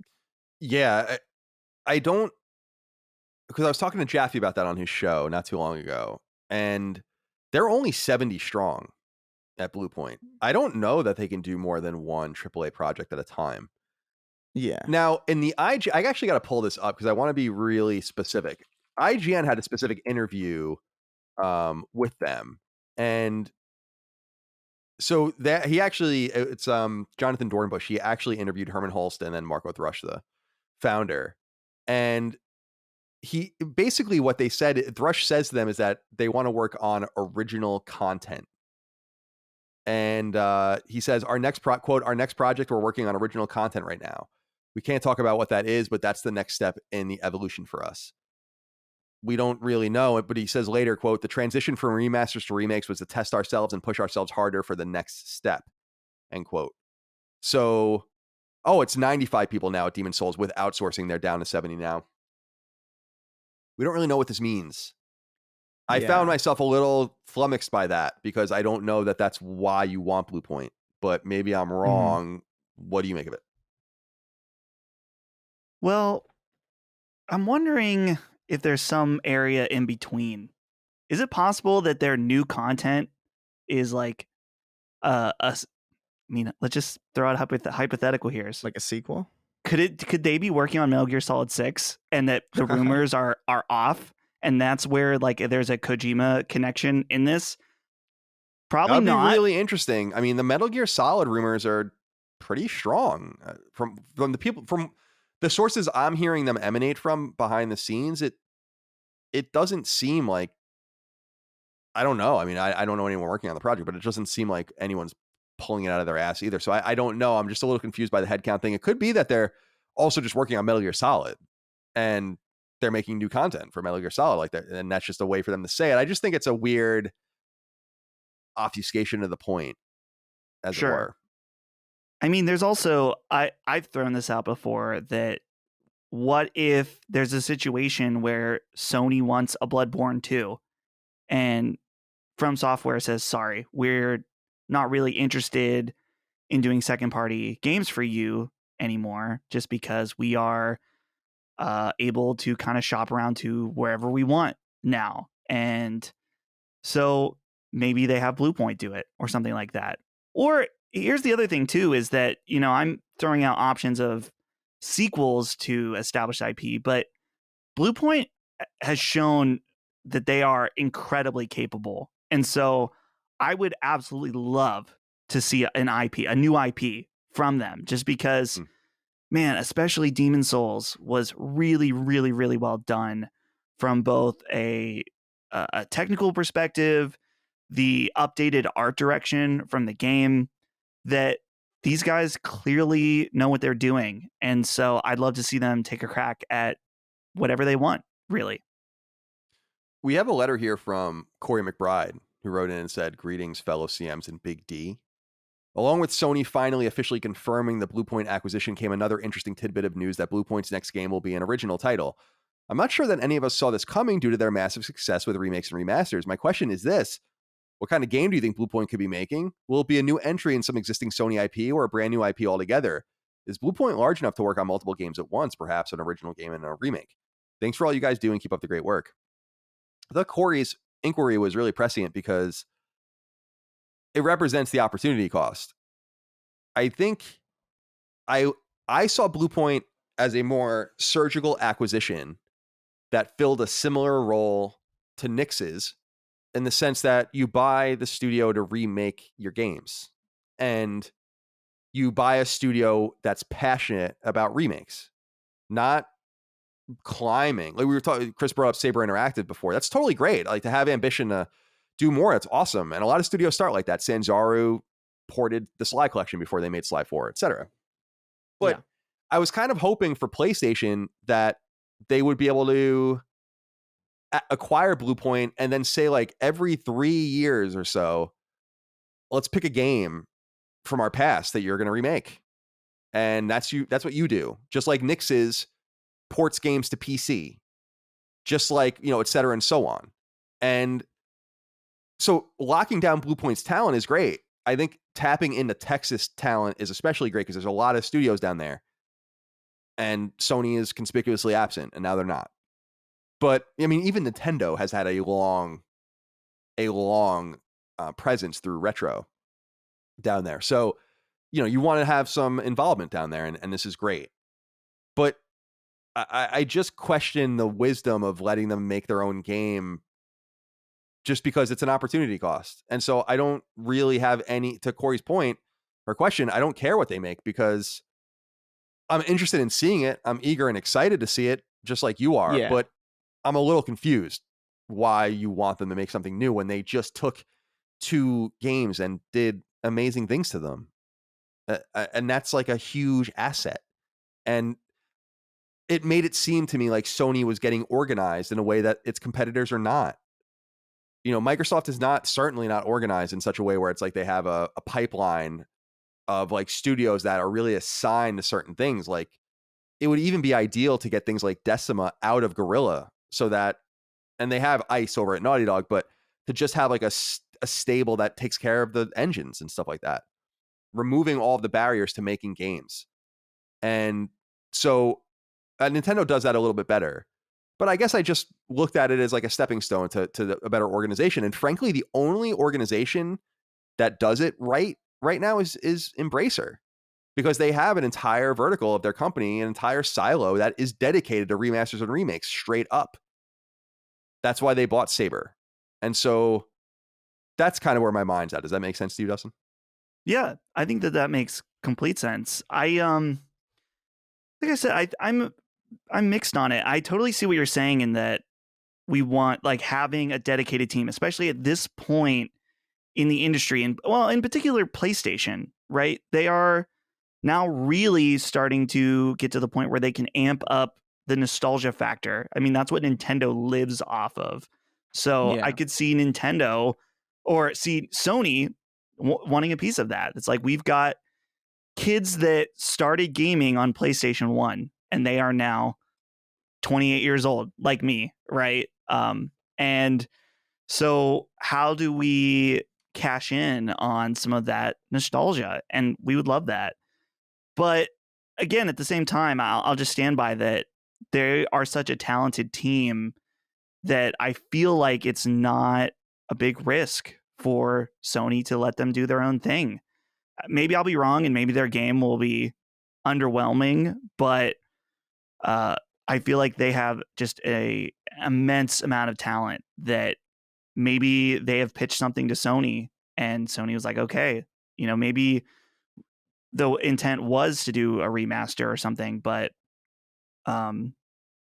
they've shown us something that's worth pursuing. Yeah, that makes sense. It's just, I don't know. I have this romantic vision in my mind of a team that likes getting the package, right? That likes being like, here's The Last Guardian. And you're going to dissect it and you're going to remake it. And there are people that are going to be passionate about that puzzle, right? And I just thought that that's kind of what they were investing in. They're not. So they invested in the talent, it sounds like. And that is great because you're right. And I'm not even sure that we're going to be underwhelmed by what they do. I imagine what they're going to do is being pretty great, but every opportunity taken is also infinite opportunities lost. And that is the reality. We'll see what happens. You have anything left to say about this this acquisition, or should we move on, Chris? I think we should move on. I think we've said everything we need to say. Yeah, I think so too. And I'm in pretty much agreement with both of you. Well, I think it's tough because remember, I think when Housemarque was announced, we just talked about Bluepoint in that episode. And we're like, this is inevitable because of the art. Yeah. So we kind of already made the case for it. Although, again, I made the case under the auspices of them being a Nix's-like acquisition. But I'm thrilled to add another American team to the stable for sure. Because they've been buying a bunch of European stuff. And it's nice to bring that balance back. Yeah. I mean, I definitely thought that they were going to do the remakes because that's what they're really good at. You know, it's almost like starting a band and it's like, we've got Dave Grohl on bass. Right. And it's like, okay, like I'm sure you could probably do Dave Grohl can do pretty much everything, but he's Dave Grohl. Don't put him. I don't know. Like it just feels like I see where both of you are coming from, where it's like I ideally wouldn't want a team to come into the Sony ecosystem with a task that they can't break from. You know what I mean? Like you don't want them to be just like, you are the remake studio now, because if they ever want to do something, then they're not going to feel like they can say anything about it. But to that point, I mean, you're right. But to that point, are we afraid do we want Nix's to be like, we want to make a game? It's like, no. And then we hit them with sticks and tell them to get back into there. No, not, yeah. But I mean, I do think the quality difference is, you know what I mean? Like, I feel like Bluepoint is just being devil's advocate. Has done a remarkably good job with it. Like those are the best remakes that I think exist. Like there are some remakes that I think are like a little bit more fun because the nature of the game that they're remaking are just a little bit more fun. But like, those are the best remakes that I've played. So they have some technical mastery enough to the point where like I could see them making a game on their own and it being really good. But at the same time, you also lose the best remake studio. So like I don't know what I would. If I was in their shoes, I really don't know what I would do. But if I would like to assume that if Bluepoint had come to me as head of PlayStation and been like, we want to pitch our own game, I would imagine that I would say yes. Yeah, sure. And it seems like they're happy. I mean, I'm not going to give quotes that are not happy, especially because they gave these under embargo. But they did tell IGN, Marco Thrush should say, quote, we've loved working with PlayStation all these years. There's really no one else we'd rather work with. So we started talking to these guys and it just happened to work out. And now our future is extremely bright. We have all the Sony support. We don't have to grow to become a gigantic studio. We have lots of helping hands on the Sony side now that can fill in for any gaps and maintain our studio culture, end quote. And I think that's the most important thing, are the cultural fits of the various studios. And that's why I have many questions about what's going on with the next team. Number 2, you'll recall that just weeks ago, Sony purchased a new studio for its first-party roster, the British team Firesprite. Now, Firesprite itself has acquired a smaller studio that once spun off from it, uniting its disparate parts. This deal wasn't acknowledged by Sony or PlayStation directly anywhere, whether on social media or PlayStation blog. Instead, Firesprite itself made the announcement on its website, noting in part that, quote, Sony Interactive Entertainment announced today that the newest developer set to join PlayStation Studios, Firesprite Limited, has completed the acquisition of Fabric Games, that's with a K, a developer headquartered in the Northwest England. Fabric Games was founded by Firesprite's managing director, Graham Ankers, in 2014 with the vision to create, publish, and support new gaming experiences coming out of Manchester, including the launches of multiple indie titles. Most recently, Fabric Games collaborated with Firesprite to bring the survival horror title The Persistence to multiple platforms. Fabric will be joining Firesprite, playing a key role in the studio's efforts to strengthen SIE's catalog of exclusive games, end quote. The release notes of the studio's existing combined culture, making this an obvious move and brings their combined headcount to 265. Fabric released 2 games before working on The Persistence, 2016's Filthy Lucre and 2017's The Lost Bear, both PlayStation 4 console exclusives, while The Persistence itself was a multi-platform release in 2018 and again in enhanced form in 2021. Anthony wrote in and said, hey, CDC, recently acquired first-party studio Firesprite just acquired a studio. From my own research, it seems that there is a bit of a shared history between Firesprite and their newly acquired subsidiary. But I wanted to ask, is this a smart way for the other first-party teams to grow? Would you be okay with Naughty Dog, for example, acquiring a small 20 or 50-person team to increase headcount? Exciting to see what Firesprite is working on. Loving all the content, boys. Keep it up. The answer is no. And the reason that Sony did this, Dustin, as far as I can understand, is, or allowed Firesprite to do this, is that the founder of, like I said, Graham Anchors, who used to work at Liverpool studio, Psygnosis, which was a PlayStation studio that was closed down in 2012, founded Firesprite and founded this other team to split off and work kind of in tandem. And so they're just combining them. I really think this is just something that is necessary for behind the scenes, whatever, comedy. And I mean, not comedy, comedy. So what do you make of this? This was actually the biggest piece of news before the Bluepoint acquisition was announced. It actually happened the day before in the sequence. So Dustin, what do you think about this Fabric Games joining Firesprite? Yeah, this makes sense to me in that it sounds like the two teams were already very familiar with each other and worked together quite a bit. It was brought up about like should Naughty Dog be able to buy a team or something like that to increase their headcount or to grow the studio. And I feel like that would also make sense to me if you have a support team that has been with you for a long time and it's like, okay, well, this just makes sense. You brought up culture, and I can imagine that when a studio works with other studios, there are some that probably align with them from a cultural standpoint than others. And so some of those fits probably seem obvious to do. So it is interesting to me, though, that the studio headcount for this new team now combined, what did you put here? 265. Was like 265. That's a big team. That's a pretty big team really right big off team, the bat. actually. Yeah, that's a huge team. And that's, Chris, what I'm most confused about. Because, Michael Peckin wrote in about this and said, hey, Persona players, can you tell me a bit about Firesprite's acquisition and how their studio numbers compare to other first-party studios? Seems like they have a large amount of staff now, and I have no clue what they might be doing. At 265, they're in the top 5 studios as far as headcount. I would think, I know Insomniac, Polyphony, Naughty Dog, all bigger. It might stop there. I don't know. 265 is a lot. And Chris, my biggest question here is, what are they doing behind the scenes? Because Sony is really interested in them. And we were talking about cultural fits and all of that. They used to be Psygnosis, a lot of these people. But that's like a different Sony. I don't know that there is a necessarily a cultural fit per se here, because it's an old culture, and now they're in a new evolved Sony culture. I think Firesprite was the weirdest acquisition they've made so far. But clearly something is happening behind the scenes that they are very happy with, because not only did they buy a 200 plus headcount team that they absorb and all the cost that comes along with that, lots of millions and millions of dollars of cost involved in that every year, but also they allow them to go and reacquire this team that's owned and founded by the co-owner. So they're putting money in his pocket, conceivably, to unite these disparate parts. So aren't you intrigued about what the hell is going on over there? I mean, we know like kind of these vague things they're saying about the games, but I kind of feel like they're going to pop.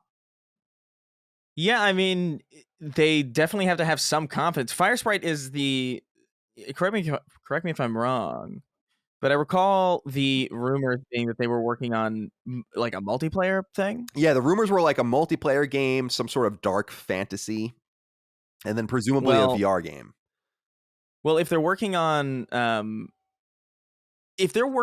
something in the multiplayer space, it would make sense to me why Sony would want to have a lot of resources going into that, because that is, as we've talked about on the show many times, that is the area in which I think they need the most support. They've got these single player games on lock. They've got these narrative, semi-open world adventure games on lock. They don't need, Insomniac doesn't need an extra studio underneath them to help making another Spider-Man. They already did that, twice. Meanwhile, the multiplayer side, they've really only got, you had Last of Us Factions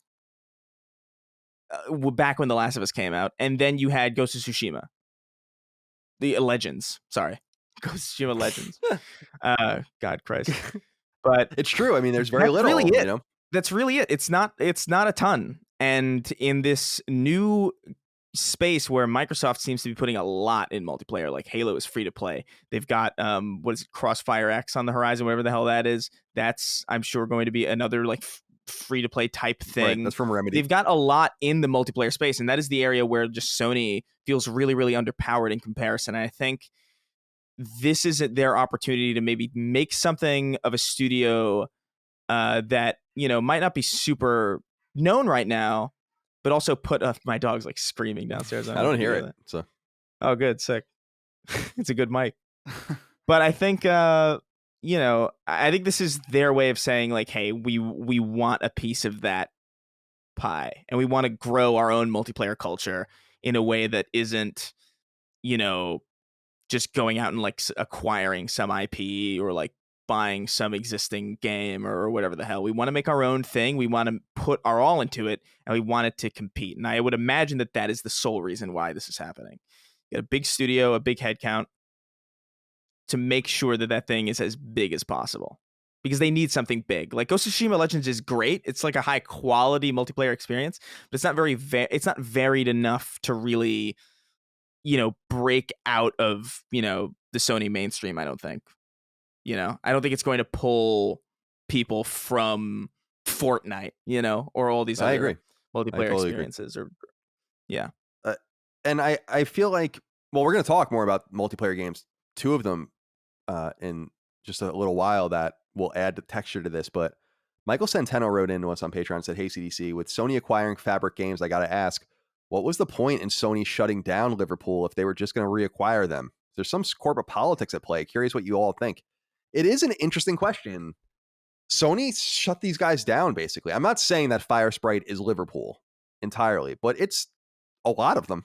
And now others of them went to Evolution, and then Evolution went to Codemasters and all that. So there's a lot of them to the wind now. There's no doubt about that. But it is weird. And I think it's got people feeling kind of good. But you know what's confusing is why you wouldn't leverage the announcement of Wipeout Rush to coincide with some kind of revival of Firesprite with the spirit of Wipeout and the spirit of Liverpool and Psygnosis. There's just all these missed opportunities, but I digress on all of that. I do agree, Michael, that it is strange, and I would have to really carefully think about this, but I do think it is the first time that a studio as its own silo went and bought another team and combined itself with it in PlayStation's history. There are teams that were spun off. Well, there are teams that were rebranded. Like Cambridge, Sony Cambridge was rebranded Guerrilla Cambridge and stuff like that. But I don't think that there's been any vassal states like this before. So that's kind of interesting. A little interesting bit of a wrinkle as well. But Scott McDonald wrote in and said, McDonald, didn't want to put the D in, the extra D in there. Says, hi, well, you can get a little extra D if you want. Hi, all, hope you are well.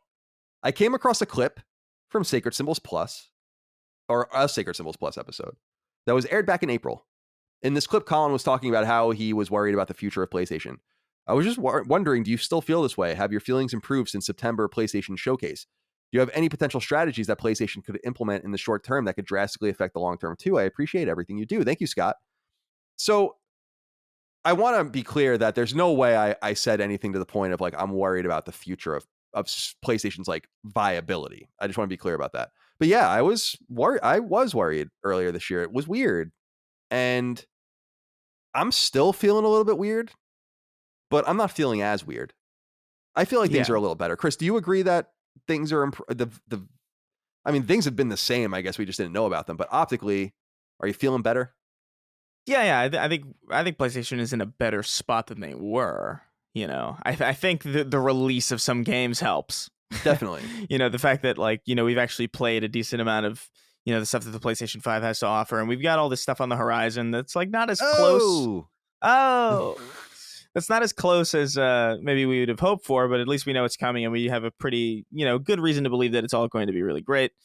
And also we just had that showcase, you know, which also helped a ton, because they were really silent for a long time, and that doesn't really, I'm sure there's like some mystique there that, does have some value in some weird, like non-quantifiable way. But I think ultimately, it leads to a lot of confusion and a little bit of frustration. And I just think it's a different situation now. It is still a little weird. There are some things that, aren't like even just this weird acquisition. It's just like, oh, interesting. I don't know what's going on. It's not necessarily bad. It's just weird. Right. Interesting. Right. Yeah, that's exactly right.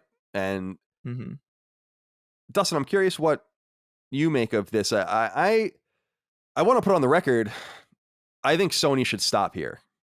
They don't need to acquire anything else now. They bought 4 teams this year. It's kind of surprising, but it happened.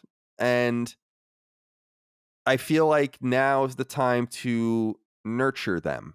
Now is the time to invest in what you already have. Now is the time to create those strategic second party relationships. But I don't want Sony really, personally, I don't think Sony has any need for any other studio right now. And maybe something pops up where it's like, oh, I guess that makes sense. But we're getting into the territory now where, and we were talking about this a few weeks ago with others, where I don't want Sony buying big entities. And we brought up Focus Home Interactive before. And I was thinking that is the line above which I think anyone buying anything sucks. That's the line above that. Like above a AA kind of $50 million, $100 million entity, right? Like that's cool. And then developers that are worth $500 million, whatever, or less. Like that's cool if those become on the market, like WB's been shopping. But generally speaking, I don't think there's any need for Sony to buy any more. I don't want them to buy any more. I won't be disappointed if they don't buy any more. And they should certainly not buy anything that will take something away from others. Because I think that's the quick way to making enemies. And you want to keep the optics in your favor. But Dustin, I'm railing on and on here. How are you feeling about the general kind of nature of things now that we have 16 internal teams? Sure. So thinking back to that clip, the famous clip that we put out, which that clip is awesome because I almost say nothing in it and I look like I'm in the principal's office getting yelled at. Yeah. It's awesome. It's a great clip. But I think that a lot of the things that we were concerned about, I think still stand. They're just not necessarily in the forefront of what's going on. We've been fed some other things that kind of put those concerns in the back of our minds. There's still the new mindset of Sony, the blockbuster mentality. There's still the idea of the Last of Us remake and really milking these properties into oblivion. And we've not really thought about any of those major concerns that happened at the time because they were so far out. Yeah, it's hard to think, to still think in that mindset that we had just because we've gotten other things.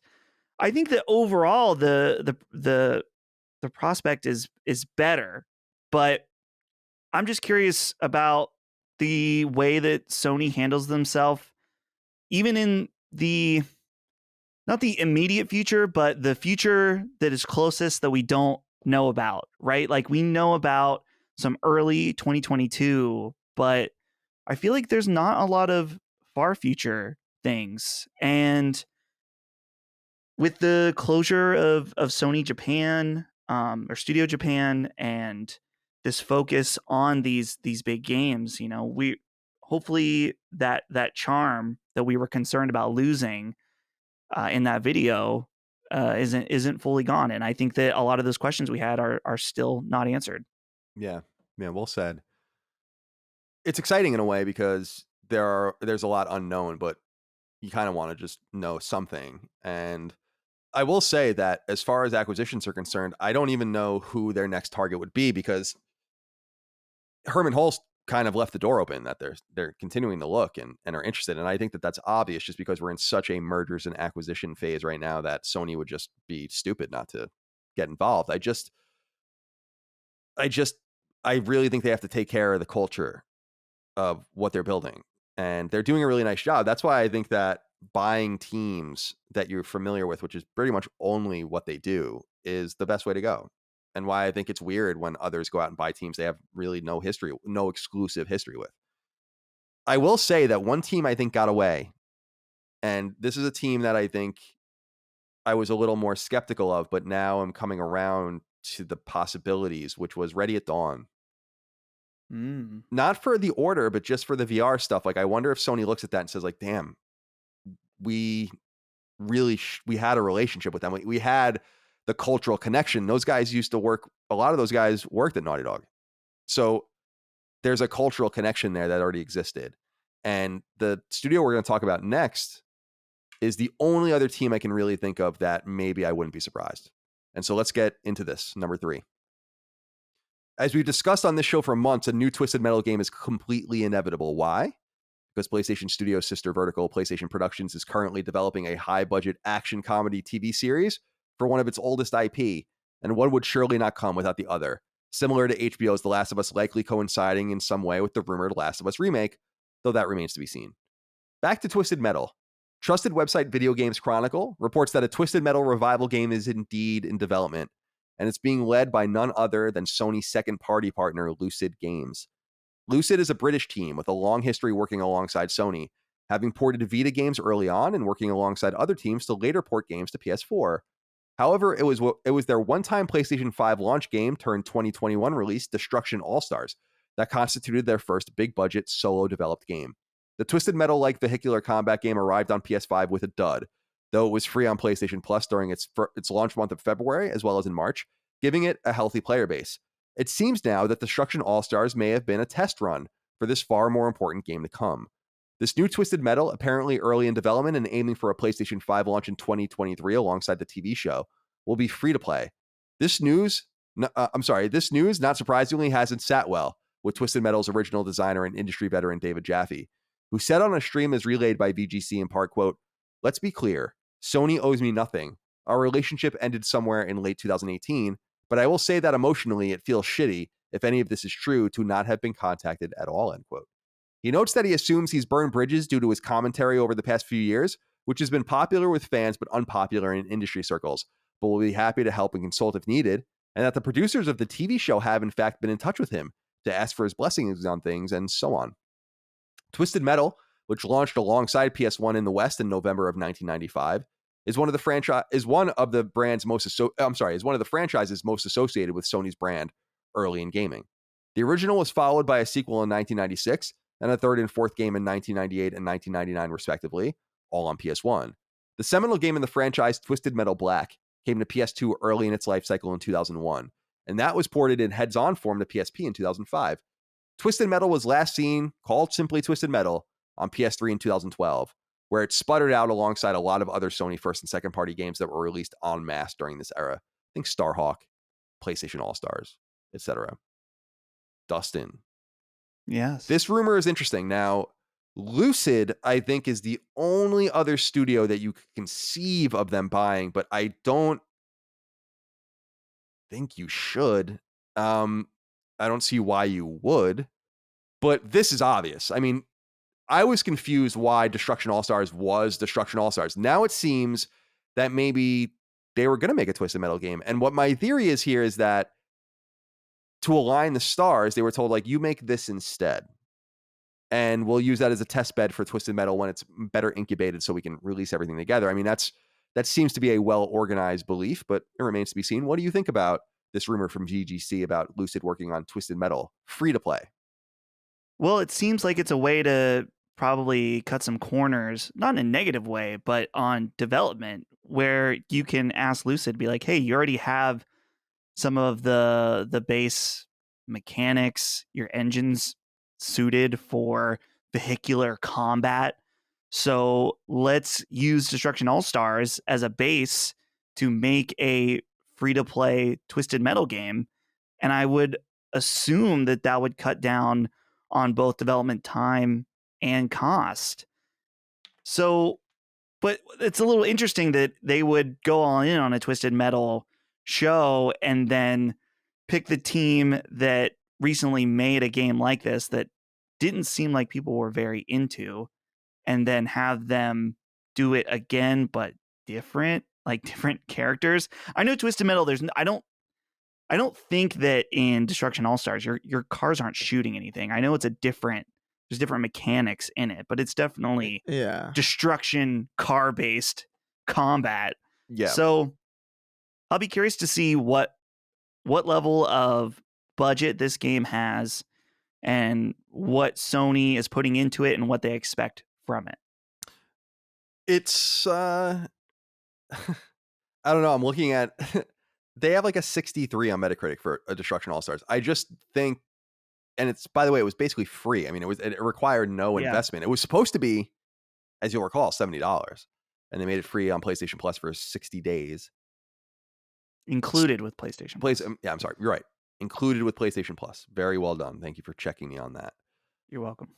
But Chris, does this speak at all to what you were talking about the need for multiplayer games? A free-to-play, multiplayer, Twisted Metal game. I know for a fact I've recommended that in the past, but I also don't think that it's that out of the box where I don't think someone would just stumble upon that idea and realize that it's pretty good. I when you look at games like Rocket League and others, I just feel like there's a nice little possible fusion here.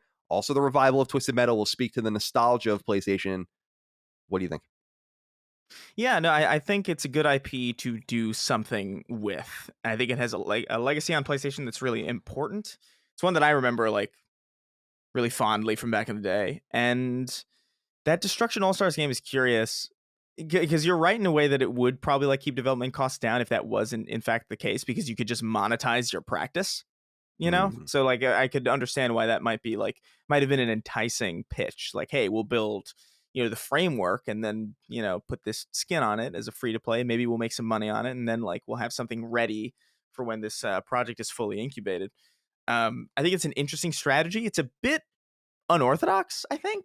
I don't think that's necessarily what's happened, but I do think it's the right way to go in the sense of you do want something free to play. You do want multiplayer to start being a facet of PlayStation's identity, more so than it has been in the last, generation, certainly.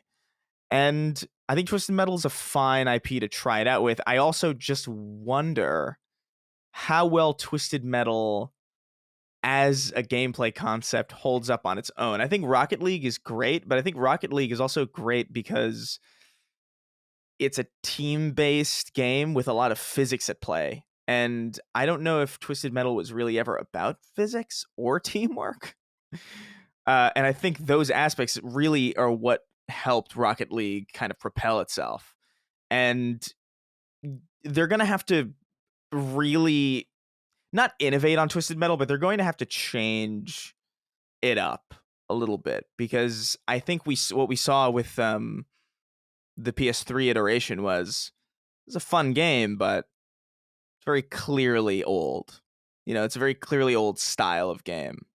Not that that's a bad thing. I love old games, but like I'm just saying, like as a general like pitch to the overall, free to play base, you're gonna have to have something that's a little bit more modern, a little bit more dynamic. And if they can do that with Twisted Metal, if they can get some interesting physics play into Twisted Metal, if they can maybe innovate a little bit, that maybe the characters do the thing that they do in Destruction All-Stars where they can get out of their cars. Like, I don't know if that's something that people would want, but they got to do something that is more than just Twisted Metal again if they want this to kind of really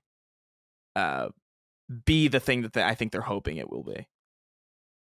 I wonder what you guys think of Jaffe being upset about this. I'm just curious. He's a friend of mine, personal friend of mine. I don't want to get too deep into it, but I wonder, Dustin, what you think about his kind of being offended by not being consulted. I understand where he's coming from, simply because it's probably pretty tough to see two franchises now that you basically helped create living again without you. And I wouldn't want to see that happen, without my input. I think that it requires a little bit of the swallowing of the pride, especially Twisted Metal, which I think is much more associated with him than God of War.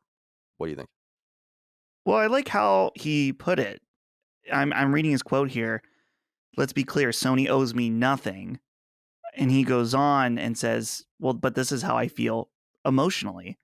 And there's a huge amount of respect that I have for people that can organize their thoughts and feelings separately and work through those. And so, yeah, Jaffe very clearly states like they don't need to call me. I don't own Twisted Metal. Obviously, he's a huge part of that legacy. He created it. So, yeah, it definitely would feel shitty. And I think that it would be in their best interest to at least talk to him and maybe have some light consulting work done. But again, at the same time, it's the duality of the logic and the feeling. Like maybe they're just very much like, this is a new Twisted Metal. Sony wants us to use this IP, and we don't even know what the show looks like. For all we know, it is only Twisted Metal in name and character names. It could be totally different. And so that's why for the game, they're maybe thinking, we don't want to consult with Jaffe because it is going to be so different from his creation that maybe we wouldn't want his feedback because we want to really do our own thing. And so at that point, that's just up to, at the end of the day, when we see the full product, whether or not we agree with that direction and like it or not. We'll find out. I do, in talking about Lucid, don't want to insult them too much. They made a really great game that I recommend. And I didn't play the sequel. It's not even on Vita, but the first one was on Vita. Jacob Jones and the Bigfoot Mystery, which was like a little adventure game that they made. It was supposed to be episodic. It was super cool. And it came out in 2013, and I really thought it was cute. But the sequel only came to iOS and Android, so I never got to finish it. Okay. Number 4. The mystery surrounding God of War Ragnarok's release timing may revolve mostly, if not entirely, around injuries and subsequent surgeries experienced by the actor who plays protagonist Kratos, Christopher Judge. Word comes by way of some pretty candid tweets from Judge himself, who said the following in part, quote, "I need to be forthcoming. This has been approved by no one. To the beloved fandom, Ragnarok was delayed because of me. August 2019, I couldn't walk. Had to have back surgery, both hips replaced and knee surgery. They waited for me to rehab. No threats, no who do you think you are, nothing but love and support. And Santa Monica Studio has never said a word about the delay and what caused it. Studios are assholes, but this company from top to bottom should give us hope," end quote. Ragnarok, which is a follow-up to the 2018 PS4 exclusive reboot of God of War, was first teased in 2019 and revealed in 2020. It was due for a 2021 release date and was assumed to have missed it due to COVID, which is probably also true. Nonetheless, that Judge's injuries also played a role is indeed news, and we'll continue to hope that the 2022 release window will be hit. God of War, which began on PlayStation 2 in 2005, was followed by a PS2 native sequel in 2007 and a third game on PS3 in 2010. Santa Monica Studio has only made God of War games other than their very first title, the obscure PS2 racing game Kinetica. And though stumbling with PS3's multiplayer God of War game Ascension, recovered mightily with 2018's Norse reimagining of God of War. Cole Huskar wrote in and said, "Hi, ponies and Xbot. Patreon since February and first time writing in. Thank you, Cole. I assume you know the news of Christopher Judge saying God of War Ragnarok was delayed because of him having hip surgery in 2019. I can't help to think that someone is lying here. Why did Sony announce in 2020 the release date to be 2021 when Chris Judge had already had surgery in 2019? Did Sony blatantly lie about releasing the game in 2021 when it already had been internally delayed since Kratos himself had hip surgery?" I don't know that I want to be so conspiratorial about this, but I think it's worth talking about, Chris. We've discussed in the past that we think that publishers often announce release dates that they know they're not going to hit on purpose. The reason they do this is to generate hype and interest, but also potentially to generate pre-orders and pre-sales, which go into certain quarters that they're trying to hit financially. There's all sorts of reasons why they do it. I don't know that Sony has any reason to do something like that, but to play devil's advocate, they did kind of just strangely announce it with a logo. They didn't even name it. So do you think that there was like some sort of like, I don't know, pulling the shades over something here? Or do you think that that's a coincidence? Because I could imagine a situation where he wasn't necessarily needed because they can build maybe the game around him. Maybe he already did some mocap. Does it also not potentially potentially explain why the boat animation is the same? Ooh. Maybe that could be. Well, everyone's It always comes back to the boat animation. Yeah. I don't know. This is a little bizarre because the timeline isn't exactly adding up, like Cole said. Like I'm sure that maybe they had an even earlier release date that they were maybe hoping to hit, and then COVID happened, and then COVID happened on top of this hip replacement thing, which pushes it into like a year that they really didn't intend for. I could see all of that maybe happening in such a way that nobody really has to be lying. But at the same time, I do think that they definitely announced the release date in 2021 knowing that they wouldn't hit that. Like, we all knew it the second we saw it. Like, I think it was like literally the first thing I said after that showcase was like, that is not going Sorry, to... I was counting on my hands. That was really off. I thought you were like timing down. No, I was counting. Sorry, I'm a visual counter. No, I was just counting because we knew it because that would have only been 3 years. It's so quick, Yeah, that's true, but also like I think about again how much of that game is kind of built on what came before. Like you said, the boat animations and overall character models, like not necessarily changing that much, and it's a very consistent game. I don't think it has a lot of room to improve. That was what I was saying, right. When people were complaining about the boat animation in the first place. So I could conceivably see a sequel to God of War being made in a fraction of the time it took to make the first one, purely because so many assets and so much of the groundwork is done from having created this new experience that's so different from the series that predates it. I think it wouldn't be surprising to me that they probably could have gotten it done in maybe 3 years, maybe even less than that. But I do think a pandemic happening, in addition to this obviously detrimental situation involving like an actor in a game very, very performance driven, very, very motion capture driven, that could have probably pushed it way, way further than they might have anticipated it. But I do think still that they announced 2021 knowing that they wouldn't hit it, purely because I think they saw that Xbox was getting a lot of positive buzz, and you got to remain competitive. You have to show what is going to be on your machine. And yeah, maybe 2021 doesn't pan out, but at least people know that God of War is coming. They know what it's called. They know what to look out for. And in fairness to them, they didn't announce it like super early. Like it's not like they announced it 3 years before we saw anything of it. Like, it was a relatively quick turnaround from the teaser announcement to the gameplay footage, So I don't think it's necessarily super egregious. I think they just wanted to end on something big, just so they could, have something there to be like the talk of the town, the big punch for their show. And I think that's ultimately what that was. And I think it worked, but I don't know. This is just a very weird thing, because there's a lot of context that's just missing. Like, we don't know what the development of this thing was like. We don't know how long it would have taken. The pandemic is the really weird, like, non-control factor here, Sure. where we won't ever know. Yeah, and like what these years would have looked like without that whole thing. And I think you're right in the sense that the structure that's there is the most time-consuming thing that they would have had to build. And could potentially, I think, Dustin, explain how they're doing this, because it could be that Christopher Judge wasn't needed because at the time, because the only mocap he might be doing is for cutscenes, and they could build around that if they have all the motion data they need from the original game. And remember, it's running on PS4, so it's not like they need to capture it with more dots all over his head, because they can do, like, they have to go towards the lowest common denominator in this sense. So I was really thinking carefully about it. I'm like, you can imagine a situation where the sequel was announced, they started working on it, they started building it. Maybe he got into the mocap studio, then he got sick or had his injuries. They continued to work on the game.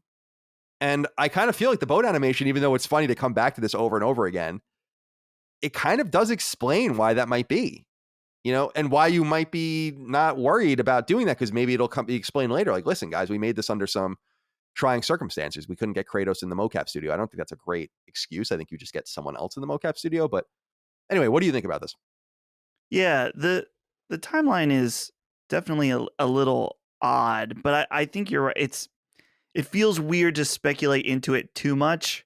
And Sony's never going to come out and be like, well, actually, we didn't delay the game, but thanks for making us look really great. Like, clearly this is a very positive look for Sony Santa Monica. So I wouldn't see them correcting the record at all on this. Yeah. No, but it would also make it seem like he's out of the loop, which would just make him look stupid. So there's no reason to do that to him.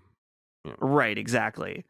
But I don't know. I think that Chris is right, though, that they knew that this game wouldn't come out in 2021. I would love for like somebody to like, I would love to know someone they would never be able to say it, like Santa Monica, like in a few years, like, yeah, we knew we weren't going to hit that. Has there ever been an example of developers admitting that they knew that a game was not going to hit a date when announced? No, I don't think. Surely Rocksteady knew with Arkham Knight and that delay. I do. I think that it's cagey to admit that because it could be fraud, right? Like if you knowingly lie in marketing, that's illegal.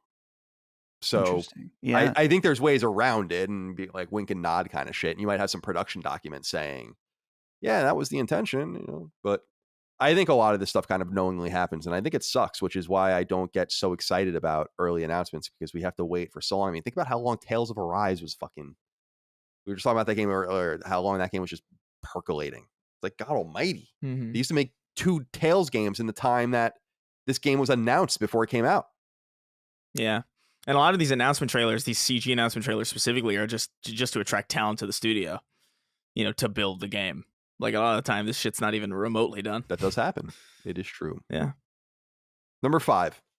We've long wondered what Sony-owned Team Guerrilla is doing with some of its shooter-centric talent. It's been storing away for years, but we now have a better idea. And it's an idea none of us really considered. Guerrilla, which was once known as Lost Boys, has a heritage in the AAA space with shooters, helming Sony's Killzone FPS franchise for nearly a decade. However, they transitioned to the third-person action RPG space with 2017's Horizon Zero Dawn, and it's now been 8 years since they released their last shooter, 2013's PS4 launch game Killzone Shadowfall. It's been suggested that perhaps Guerrilla is working on a Rainbow Six Siege-like shooter, having hired the director of that game 2 years ago, and some wonder if that could possibly be SOCOM. However, work done by website Video Games Chronicle indicates that Guerrilla is indeed hiring for a multiplayer game, but that it's possibly for a Horizon multiplayer spinoff. The biggest clue is actually buried in VGC's story. They, quote, understand that the studio has long planned to expand Horizon into multiplayer, although officially it's said that the upcoming sequel, Forbidden West, will not contain such a feature. Sources had previously told VGC that co-op was initially planned for the first Horizon game, but was ultimately scrapped so the development team could focus on other areas of the game, ellipsis.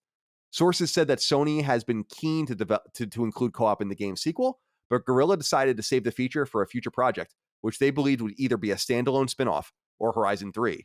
If it's the former, progress will likely carry over to the next Horizon game, we were told, end quote. More immediate clues are present in the job postings for the team.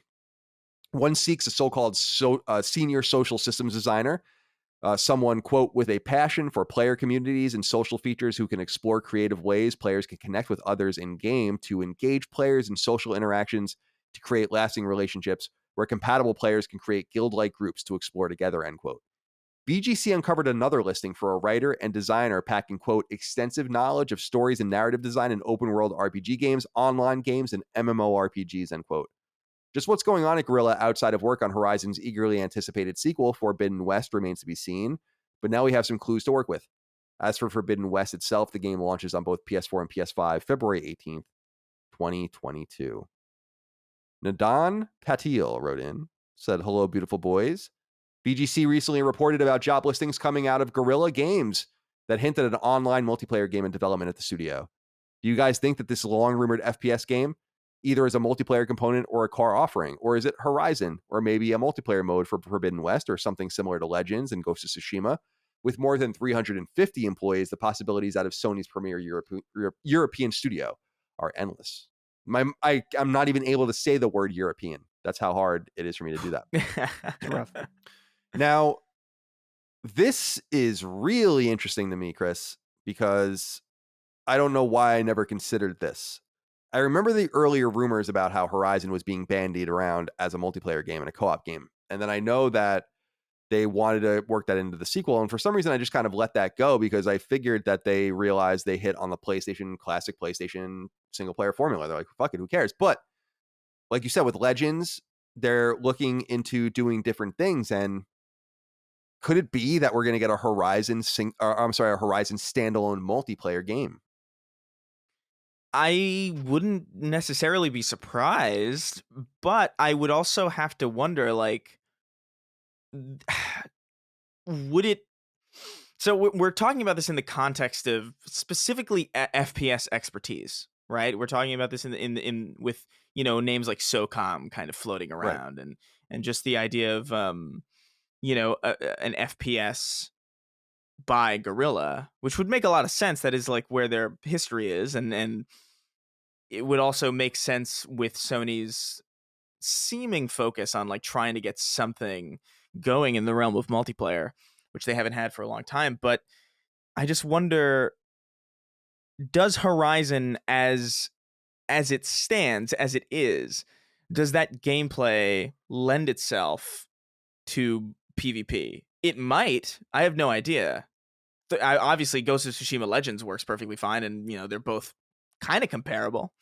But do you want a Horizon multiplayer game that is another third person kind of like climbing grapple hook, bow and arrow type? You know what I mean? Like, I feel like Ghost of Tsushima Legends and Horizon as is, if they were both multiplayer experiences, would be like weirdly similar, to the point where like I'm not sure what they would be making if not a Horizon FPS, but that would be weird also, because Horizon's not an FPS, and also there are these things don't. I'm having a hard time envisioning that. I don't know about you guys, but no, I agree. Yeah. So I really have no idea what they could be doing. I don't like. What's your feeling on like the possibility of this being SOCOM? Like I don't know. I mean, anymore. I'm just kind of shocked that they would want to run Horizon into the ground like this. And I wouldn't be surprised if it was not SOCOM or not Killzone, but Horizon, don't become the Horizon studio. I don't want them to become the Horizon studio. So that's kind of how I feel about it. Is more wishful thinking that this is anything else. Because I agree with you. It is weird. And it's a great point. And Dustin, I want you to elaborate on this. I mean, Chris makes an awesome point about Legends kind of in some way syncing up with this. And I don't know, a VGC is very reliable. So I my hope is that they're planning on something like this. It's just one of those free updates to Forbidden West, and not like Legends was for Ghost of Tsushima, and not something full-fledged like Factions is probably going to be, because I just don't. Factions is like one of those things where you can really demand a full-fledged game from that. People want it, but no one wants that out of Horizon. I don't think. Maybe I'm wrong. Yeah. Let me put out a pitch for you guys. Mm-hmm. Chris mentioned about it being too similar to Ghost of Tsushima Legends, and I can see that. I see Chris's point. But I think that there could be a space where you could do something very interesting, specifically in terms of co-op. Something that I could envision is something called like Horizon Hunters or something. And it's a Monster Hunter-like game, but paired with the gameplay of Horizon and the world of Horizon, where you and 2 or 3 other people go on missions to specifically hunt out like giant robot dinosaurs. And one of the most unique aspects of Horizon's gameplay is how you use the tools that are available to you, the traps, and being able to pick off certain armor points of these giant robots in order to effectively take them out.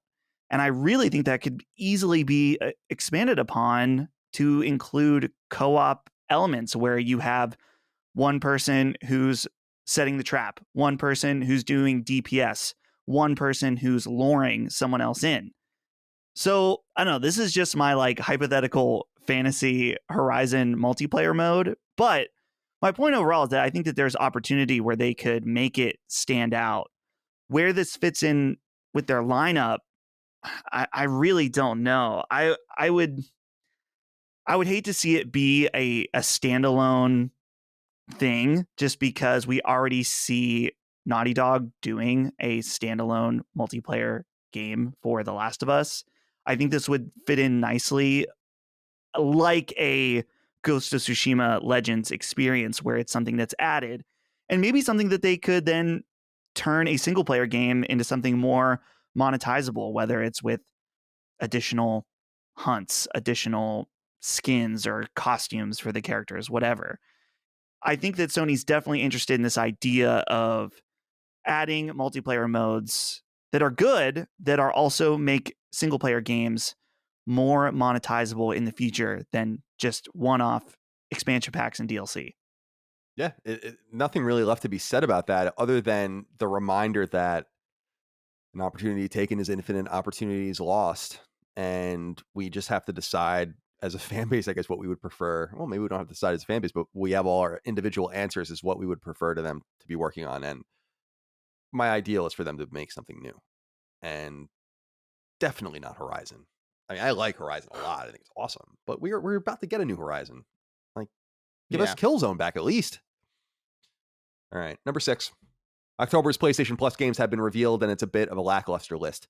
As always, here's the rub. If you have an active PlayStation Plus subscription, you can download these games free of charge from October 5th through November 1st. Remember that you should add these games to your download list, even if you don't intend on playing them now or soon, as you can always check them out later if your account is still active. So here's what we have. On PlayStation 5, players will receive tactical FPS Hell Let Loose from a team called Black Matter. The game actually launched on PC already and will be free at launch for PS Plus subs. Over on PlayStation 4, the offerings are a little softer. Fighting game Mortal Kombat 10, launched in 2015, is one game you can download, while the other is the more timely golf game PGA Tour 2K21, which came to PS4 in 2020 via Canadian team HB Studio, which you'll recall was purchased by publisher 2K to lead the PGA Tour franchise moving forward. Dustin, anything here for you this month? I'm very curious about this Hell Let Loose game. I'm watching gameplay now, and it looks like pretty hardcore. Like, this is more on the simulation side, but I'm really not too aware of it.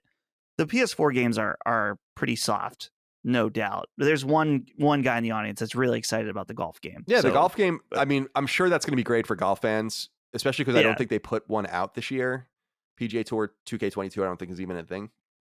So it gets people involved so that when they release the next PGA game, I imagine that that's a pretty nice one for quite a few people. But yeah, the Mortal Kombat one is weird because that's not even the newest Mortal Kombat game, right? And is that the newest Mortal Kombat game? I think 10? The newest is 11. 11, right. And then Hell Let Loose, it's cool, but way too hardcore for me. It reminds me of like those sniper games. Well, it's not like this, but it reminds me of those sniper games where you have to like arc the trajectory of your bullet and shit like that. Like I'm not in the wind. I'm not fucking doing that. If I shoot in a straight line, that's where I'm shooting the bullet. It's a video game. Chris, anything here for you? No, nothing. Fair enough. This is I've played Mortal Kombat 10. I don't need it again. Fair enough. Number 7. There's always news for GTA. There's awesome news always for GTA fans hoping recent rumors of a Grand Theft Auto remaster trilogy were true. They've been rated by the South Korean Games Rating Board, confirming that these games are in fact coming, though the rumored 2021 launch window doesn't seem to be true. These games are instead marked for launch in 2022. Nothing else is known about what the nature of this product is except its name. It'll apparently be called Grand Theft Auto, the Trilogy, the Definitive Edition. And the title suggests that these games will be more than mere ports of GTA 3, Vice City, and San Andreas that are playable right now on PS4 and PS5 with trophies, but otherwise untouched. Grand Theft Auto 5, which launched in 2013 and has surpassed a shocking 150 million units sold, started much more quietly in the late 90s. GTA and GTA 2 were unremarkable top-down games, but when Grand Theft Auto 3 came to PlayStation 2 in the fall of 2001, I said 2021, third-person games, action games, sandbox games, non-linear games, they were all changed forever. GTA 3 was followed by Vice City in 2002 and San Andreas in 2004. Sadly, Grand Theft Auto 4, launched on PS3 in 2008, remained stranded on that console for PlayStation gamers. Really nice to see that ported with the DLC. That's a great game. I don't know that there's much to say here, Chris, but it's nice to have the confirmation that we're getting these games. No platforms, though. So, I mean, obviously it's going to come to PlayStation, but will you jump back into these? I think so. Like, it depends on how definitive this edition is. You know what I mean? It's the definitive, like, Chris. It is Grand Theft Auto colon the trilogy colon. Yeah, I the hate that. I hate edition. the double colon shit. I hate it. Doesn't make sense. Not only is it a double colon, it's a double the. Right. Which is extra egregious. But you know, I've played San Andreas recently, and it does not, you know, it's a fun nostalgic thing, but it does not hold up super well. It's a miserable slog to like actually sit down and play. So like if this definitive edition, the definitive edition, is tweaked in such a way that it makes it play a little bit more modern, at the very least just like moving around, because if moving around in your game is annoying, that's I feel like it's a fair bar to be like, all right, I'm not gonna touch this. So I think I will check it out of curiosity, and as long as they do update the controls in a way that like makes it a little bit more bearable. Because I kind of missed out on a lot of these games. Like I didn't really play. Like I played San Andreas at like my cousin's house, like briefly, and really I would just like put cheats in. And I think I've put a total of like maybe like 3 hours total into Grand Theft Auto San Andreas at my cousin's house in the years that I was playing it at his house. And really, I only started with Grand Theft Auto 4. So it'll be nice to go back to these games and see them a little bit more touched up, because I haven't really experienced them. Like I know, like, you know, Follow the Damn Train, you know, and all that stuff. But it'll be nice to go back to these games in a more modern way. Dustin, yes, do you have any heritage with the GTA trilogy on PS2? I have a deep heritage with them. I will agree with what Chris says, though.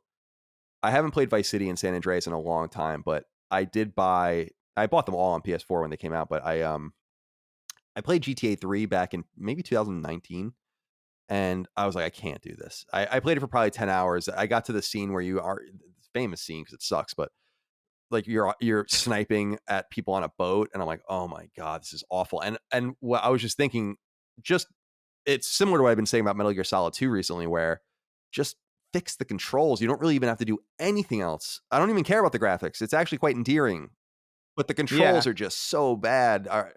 So what's your heritage with these? Are you going to check them out? I have very little heritage with these games. Same situation as Chris in that I would every once in a while play them at friends' house. But San Andreas is one that I've never even touched. And here's the thing. When I mention that to people say, oh, you got to go and play this game now. I'm like, maybe not. Like I've seen the YouTube videos. Yeah. It's like, I think that a lot of people really, and maybe I'm wrong. I maybe it still holds up perfectly, but to me, anytime I see these games, I appreciate them. I know that they were complete trailblazers in the terms of open world games. I don't think they hold up anymore. They don't look like they hold up. And the few times that I've like checked out like GTA 3, it just doesn't seem like it's quite there anymore. So this is the perfect package if they really do go, and like Chris said, how definitive is it? That'll be the question. Well, hopefully maybe Q1, PS4, PS5. Yeah. We'll see. Want to see those trophies too. The trophy lists weren't bad in the PS4 ports, so maybe they'll be the same. All right, number 8. I saw no one talking about this, so I had to give this a little bit of shine in our news story, or our news section rather. But I don't know if you guys will have anything to say, but I definitely wanted to give a shout out here. Number 8, though it seems few people are talking about it, a new publisher has formed, and it could represent a promising new model for independent style developers to pool together and create something more robust and that demands more respect. According to website GamesIndustry.biz, the new publisher is called Kepler Interactive. They've raised more than $100 million in funding, and they have 7 founding members, which are all independent developers you've likely heard of. A44 is a studio in New Zealand known for its action RPG Ashen, which came to PS4 in 2019. Alpha Channel is a Canadian team working on a game called Tankhead. Awaseb is a New Caledonia-based team that just announced their action-adventure game Chia for PS4 and PS5 for launch in 2022. Ebb Software is a Serbian team working on a survival horror game Scorn, which isn't announced for PlayStation platforms. Shape Farm is a Japanese studio with lots of licensed experience, including in games for the Samurai Jack and Naruto franchises. Slowcap is the French team, most recently responsible for the Kung Fu game Sifu. And finally, Timberline Studio is an American team, most recently responsible for survival game The Red Lantern, which isn't available on PlayStation platforms. There's not much to say here, but I just wanted to give them a shout out. It's a cool idea. They all got together. It all sounds like they all have equal shares, and they're bringing more devs in, so we might see a collective growing here. Not unlike what I feel like Devolver was trying to do originally in some sense, not literally but figuratively, in terms of being there for the indie, protecting the indie, endorsing the indie, etc. And finally, number 9 is a brief wrap up. Website Gematsu reports that Toy Soldiers HD on PS4 has again been delayed, this time to October 21st. There's something wrong with that game. While roguelike game Metal Dogs comes to PlayStation 4 at some point this winter. Website Push Square reports Halloween-themed 3D platformer Pumpkin Jack comes to PS5 on October 27th. You'll get this upgrade free if you already own it on PS4. The website also reports that Bandai Namco Souls-like RPG, I didn't even write it here, but it's God, I didn't write the name down. What am I thinking of? Code. What's the one? Code. Help me out here, Dustin. Code Vein. Right, Code Vein. I was going to say Code Near, but that's not right. I didn't write the name down. The game sold more than 2 million copies. There's a little typo there. Sorry about that. And Square Enix has confirmed the once delayed Life is Strange Remastered Collection has a new release date and will launch on PS4 February 1st, 2022. And Earth Defense Force 6 has also been delayed. I will now launch for PS4 and PS5 sometime in 2022. That's all of the news.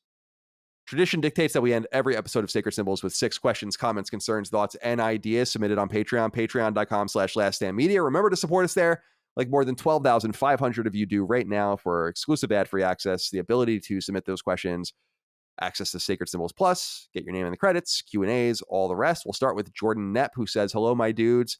As an older gamer, 35, I'm pretty set in my ways. Always turn my nose at things like Battle Royale. Well, after a couple of years of begging, my friends finally got me to download Apex Legends to play with them, and holy shit, the game is awesome. My question is, are there any games y'all have turned your nose up at only to play it later and realize it was actually fun and wasn't as stupid as you thought? Dustin, has any example come up for you in this regard?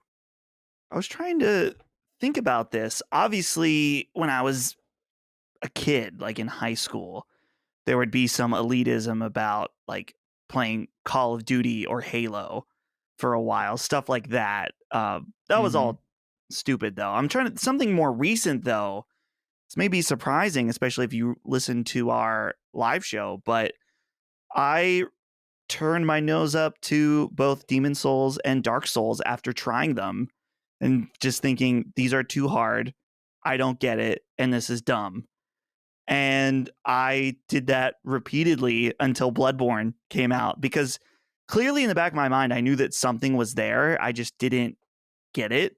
And maybe that is a fault of those games, is that they are not approachable at all to newcomers. But these games initially, I had issues with them. I thought they were just simply too hard. But in reality, I think they were just so different from other things that I played that I was trying to play them more traditional third-person action games, and you simply cannot do that with Dark Souls.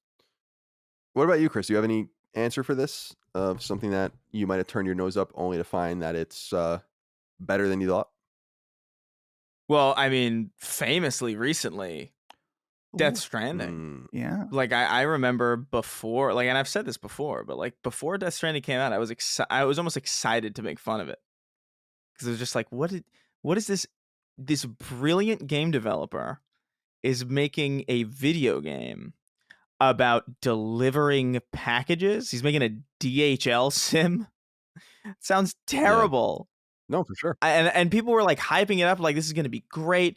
And I was like, you're all crazy. I can't wait to laugh at you. And then I played it, and it was my favorite game that year, I think. The Death Stranding was awesome. Like, I've never been more wrong so fast.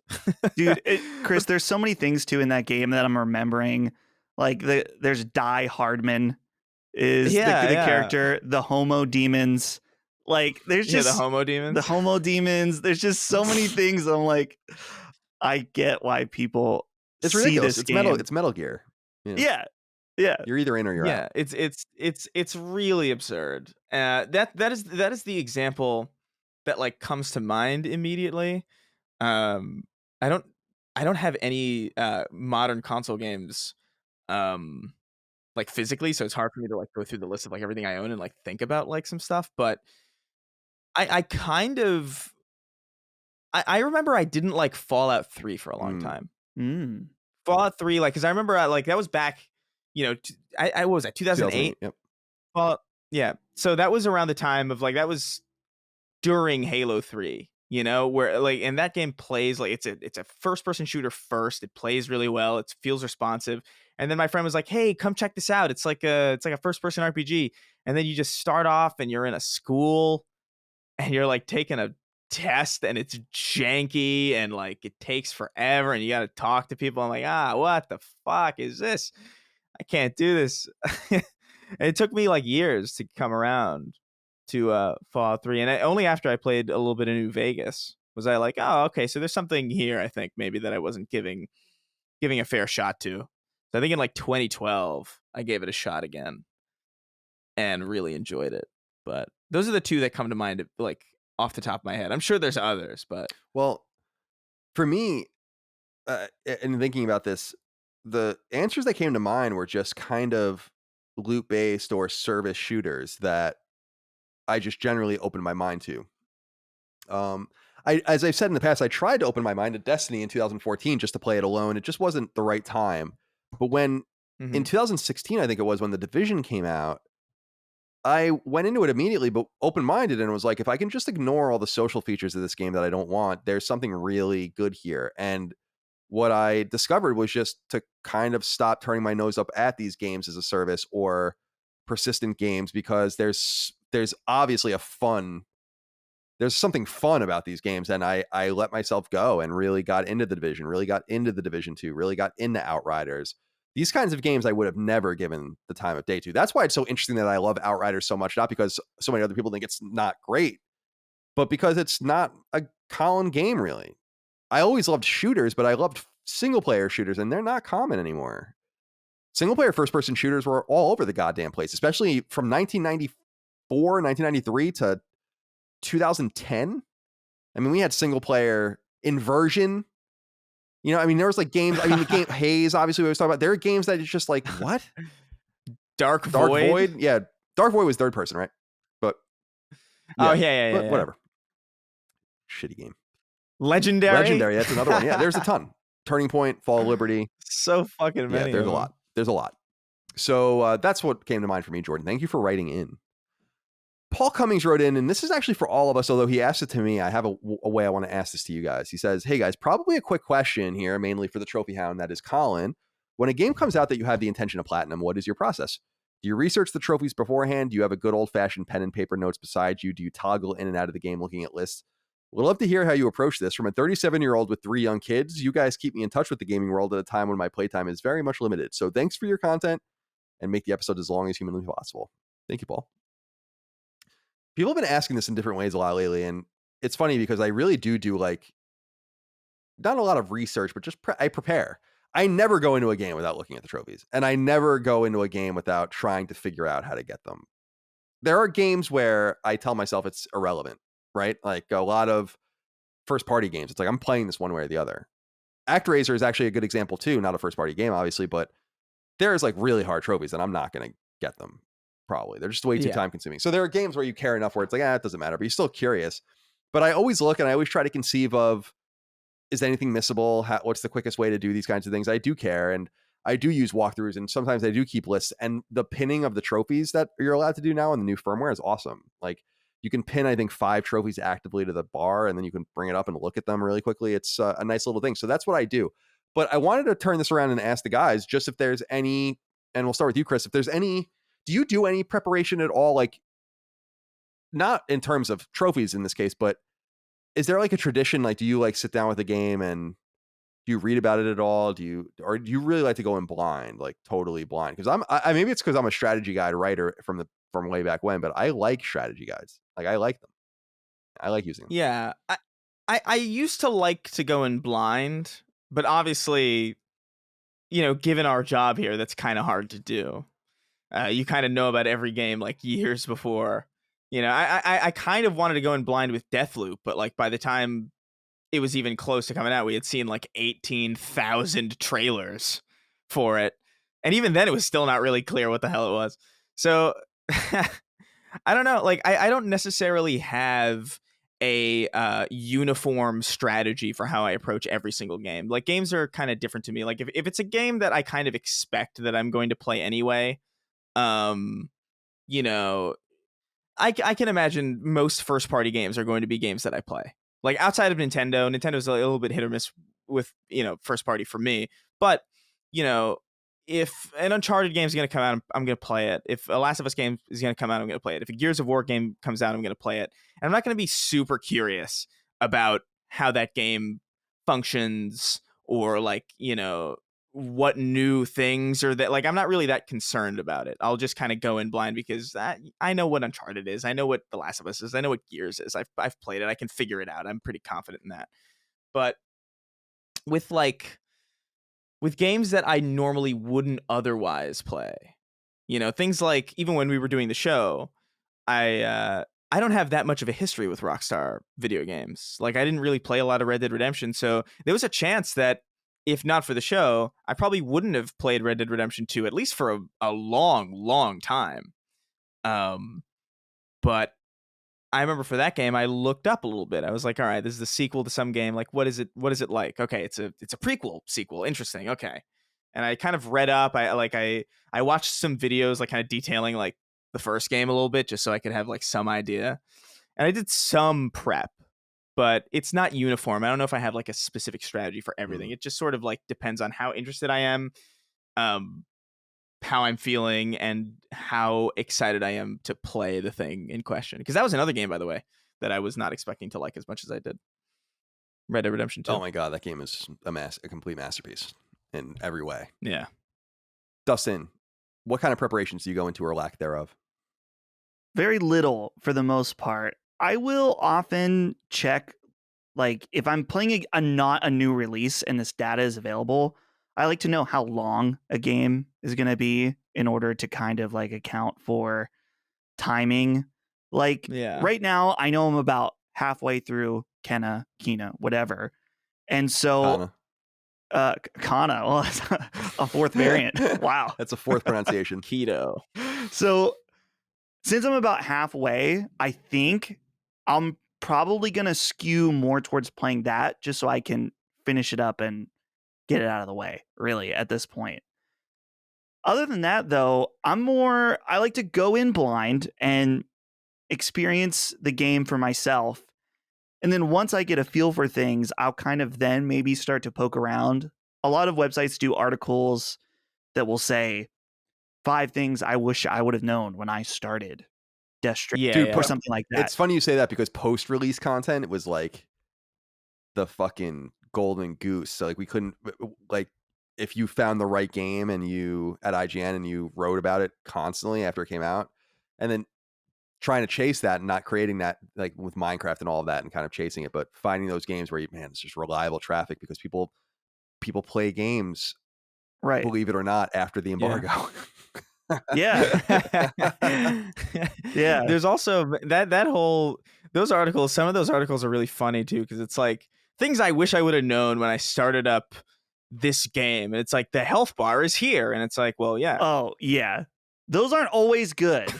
They're oftentimes kind of, like, really stupid. Yeah. It's like, did you know you can go into the settings and change your controls? And it's like,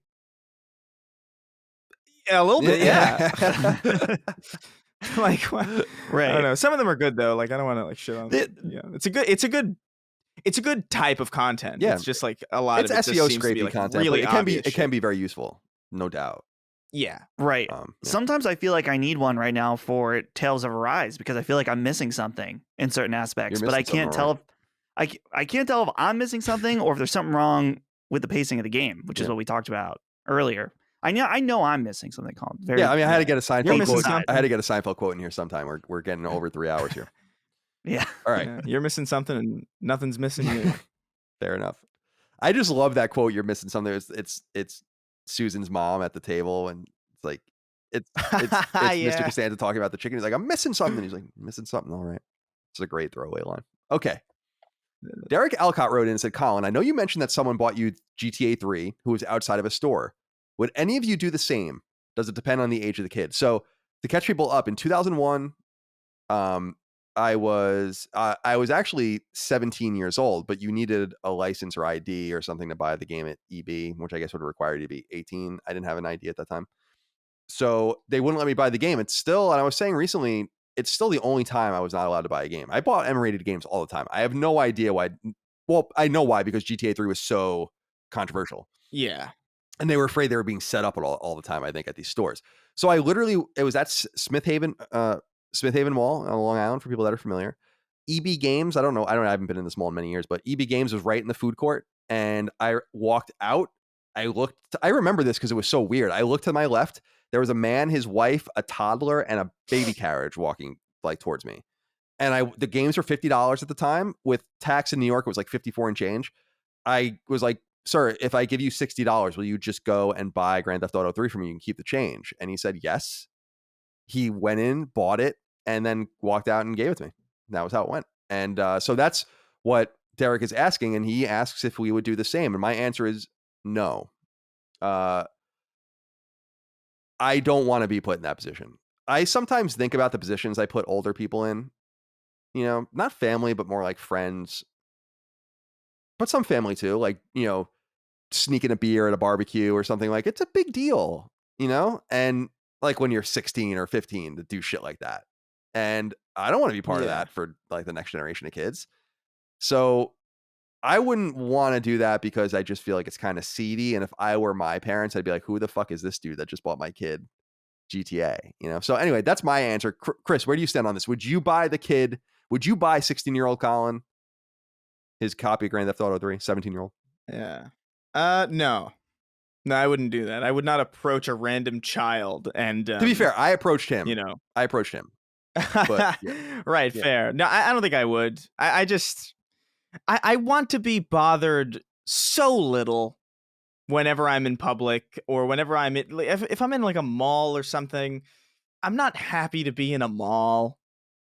You know, I'm just there because I need something. I'm trying to get in. I try to get out. Like, I don't spend more than 10 minutes or 15 minutes in a grocery store. Like, I'm not the person who meanders around. Like, I wonder if maybe they have graham crackers here. Like, I'm not roaming around these places. I get in and I get out because I don't want to be here. And if anybody maximizes my time in these places, instant enemy. I can't. If you're a child, you're now my worst enemy now because you've made me stay here way longer than I otherwise would have. I'm not going to get you a game. Just download it online. Like, I know that's the other thing is like it's almost a more trivial problem these days than it used to be. I'm sure it used to be a problem. I mean, I was 9 or 10 when the ESRB came out, and that was the only time I had ever gotten a challenge, and then I was an adult, so it didn't really matter. Dustin, would you buy 16-year-old Colin Grand Theft Auto 3? No, I just, we talk about on like microtransactions, like people need to parent their kids. And so some kid comes up to me, I'm not going to be a part of that. But, you know, I don't know, maybe I'll buy you cigarettes or something instead, you know, just to be nice. The kids need those too. It's good for them. Builds character. So. Yeah, it's just interesting. It's funny too, because he was I literally walked out of the store, looked to my left, saw someone, asked him, and he did it. It wasn't even like I sat there and tried. It happened like it literally from the time I walked out of the store until I had that game in my hand was less than a minute. And it's pretty funny to think back about that, but no, I wouldn't do that either. I don't think there would be no legal recourse. Like, could you get in trouble? No, the store would get in trouble because I was going to say the ESRB is not even a law. It's like an organization, so they penalize like the store itself. And that's why I think, to the point I was making earlier, I think that they were afraid of doing it because they were probably getting set up left, right, and center. Just like in the 90s, it was really common and they make fun of it in Clerks, I think, where people used to, like, kids used to, like, go into stores and, like, buy cigarettes and beer and then come out, and then they would, like, rat, you know, the people out and, you know. Dude, I was terrified of that as a bartender. That's scary as fuck, dude. People getting one, you know, by the goalie. Dude, as a bartender, too, there's some people that are easily annoyed, and if you ask them for their ID, they're like, oh, how, like, you can clearly tell that they look annoyed by it. And I'm like, I just don't take any chances at all, because the fines for illegally serving someone alcohol are not only high for you, but also for the establishment you work for. So yeah, it's scary stuff. You gotta be vigilant. Derek, stop being a low life like I was. Thank you for writing in. Zachary Douglas wrote in and said, "Hey, gents, longtime listener, longtime caller. Wanted to ask what the best use of a licensed song or soundtrack is in video games. When I hear a-ha's Take on Me, great song, I think of the cover Ellie does in The Last of Us Part 2. Not exactly licensed as a cover, but you get the point. What song does this for you guys? Keep fucking that chicken." Thank you, Zachary, for writing in. Dustin, do you have an answer off the top of your head for this? I love this question. When I was reading it earlier, it was fun to think back on some of the great ones. When he said a-ha's Take on Me, I did instantly think of Metal Gear Solid 5 because you can set that as your pickup helicopter. And it's awesome because you'll just hear the keyboard as it like flies in. It's awesome.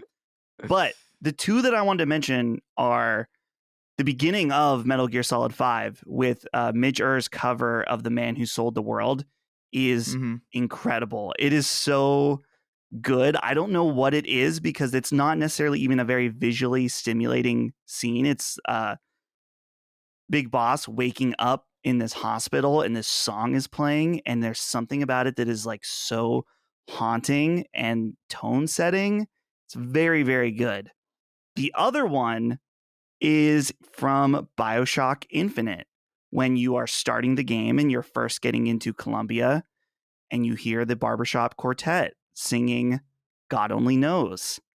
And yeah, this is it's incredible because it's a really well done Barbershop Quartet rendition of one of my favorite songs of all time. But it is a incredible story moment as well, because at the time of BioShock Infinite, God Only Knows would not be written for many decades. And so it's the first clue. I mean, obviously there's something messed up. There's a city in the sky. So we get that. There's many clues. That might not be the first clue. It might not be the first wrong, clue. But yeah, it's one of the clues. Yeah.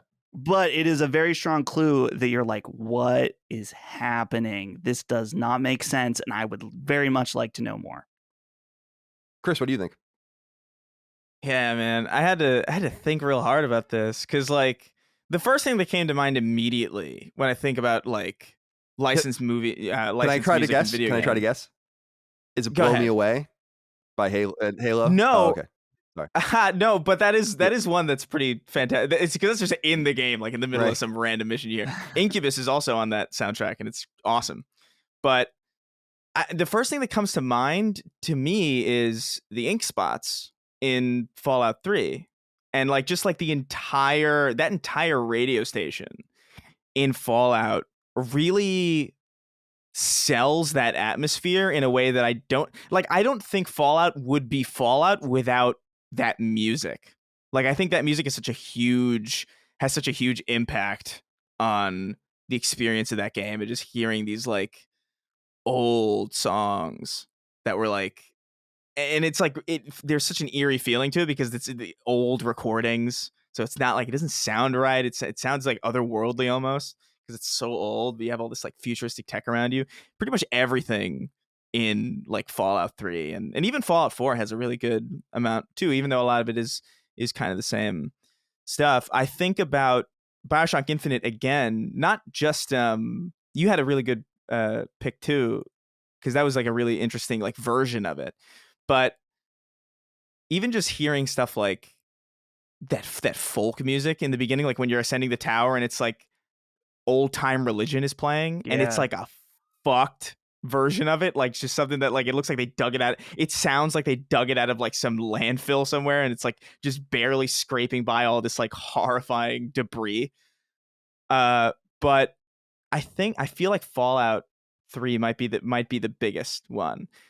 More recently though, Death Stranding has fantastic just moments where you're just walking through the landscape and just suddenly something will start, and it'll start really slow, like something like Asylum for the Feeling or something will start playing, and it's or Low Roar, and it just fits so perfectly. And what I love about those moments is that they're entirely dynamic. They're scripted clearly like for like certain parts of the game, but not every moment of that song is scripted. Like you can go wherever you want, and it's suddenly like this completely enveloping score to what you're doing, and you almost feel kind of guided by the music, but also free to kind of explore how that music will make you feel, and like kind of like going through the environment. Like there's quiet songs that make you kind of inherently feel a little bit more reserved and a little bit less, maybe you don't want to sprint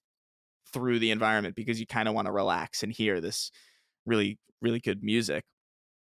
But those are just I'm sure there's others that like I'm missing. The weed burning song from Far Cry 3 yeah. When you're burning all the weed.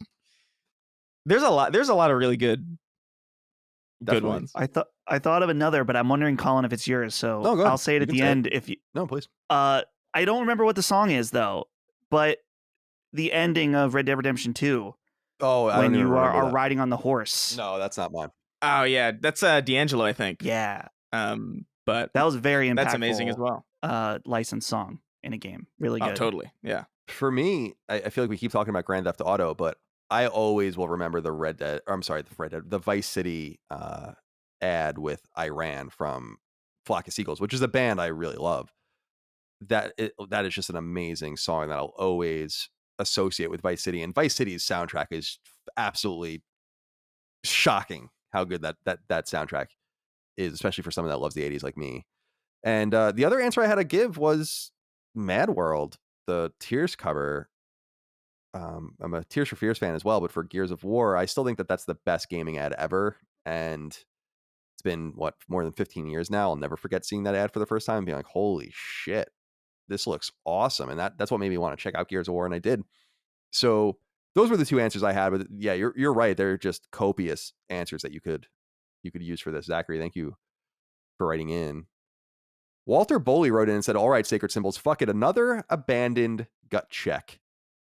Colin, are you still all in on the 4D chess marketing, or are the doubts starting to creep in? It's been a while since the blunder of an August app and reveal, and it's been mostly quiet. What say you all? Excited for the episode and very much enjoyed watching the live show video. Cheers, guys.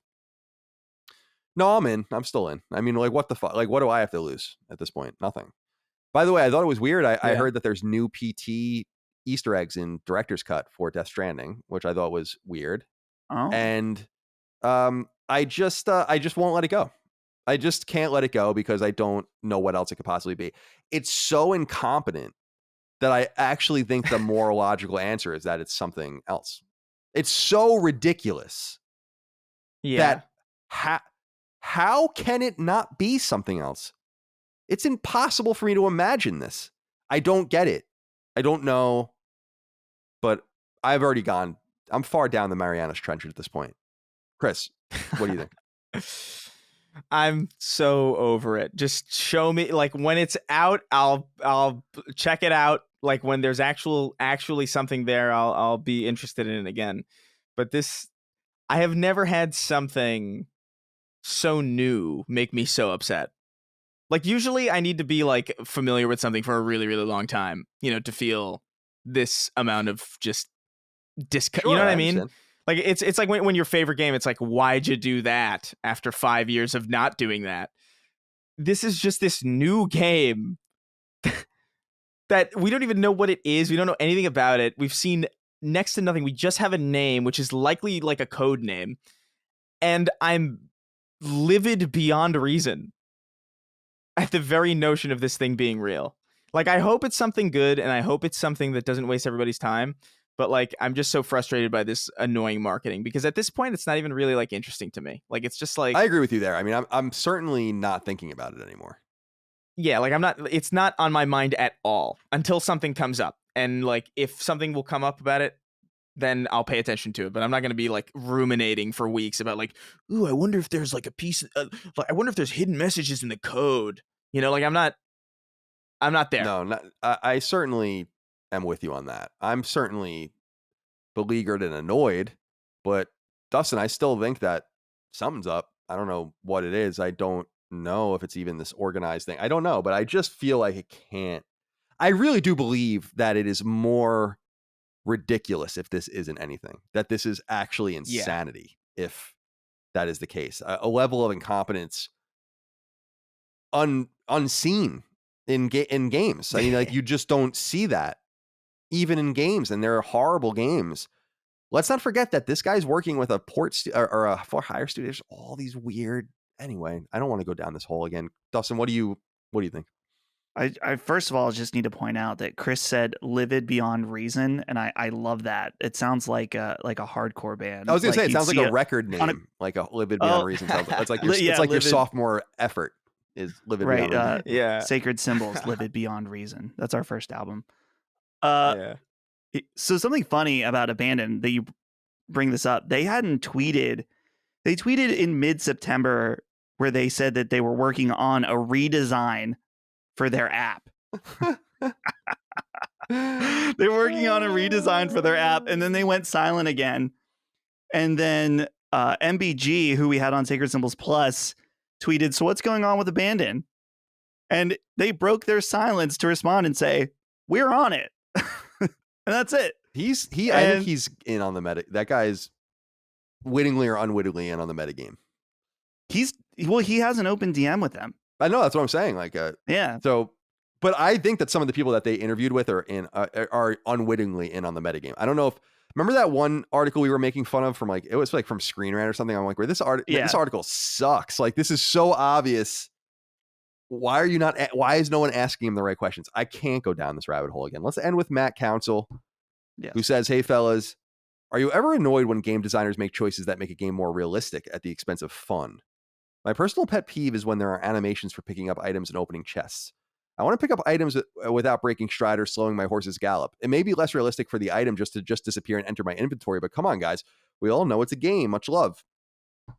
You know, Dustin, for this one, I feel like it would be good if games just gave you the option more. A few games do give you animation options.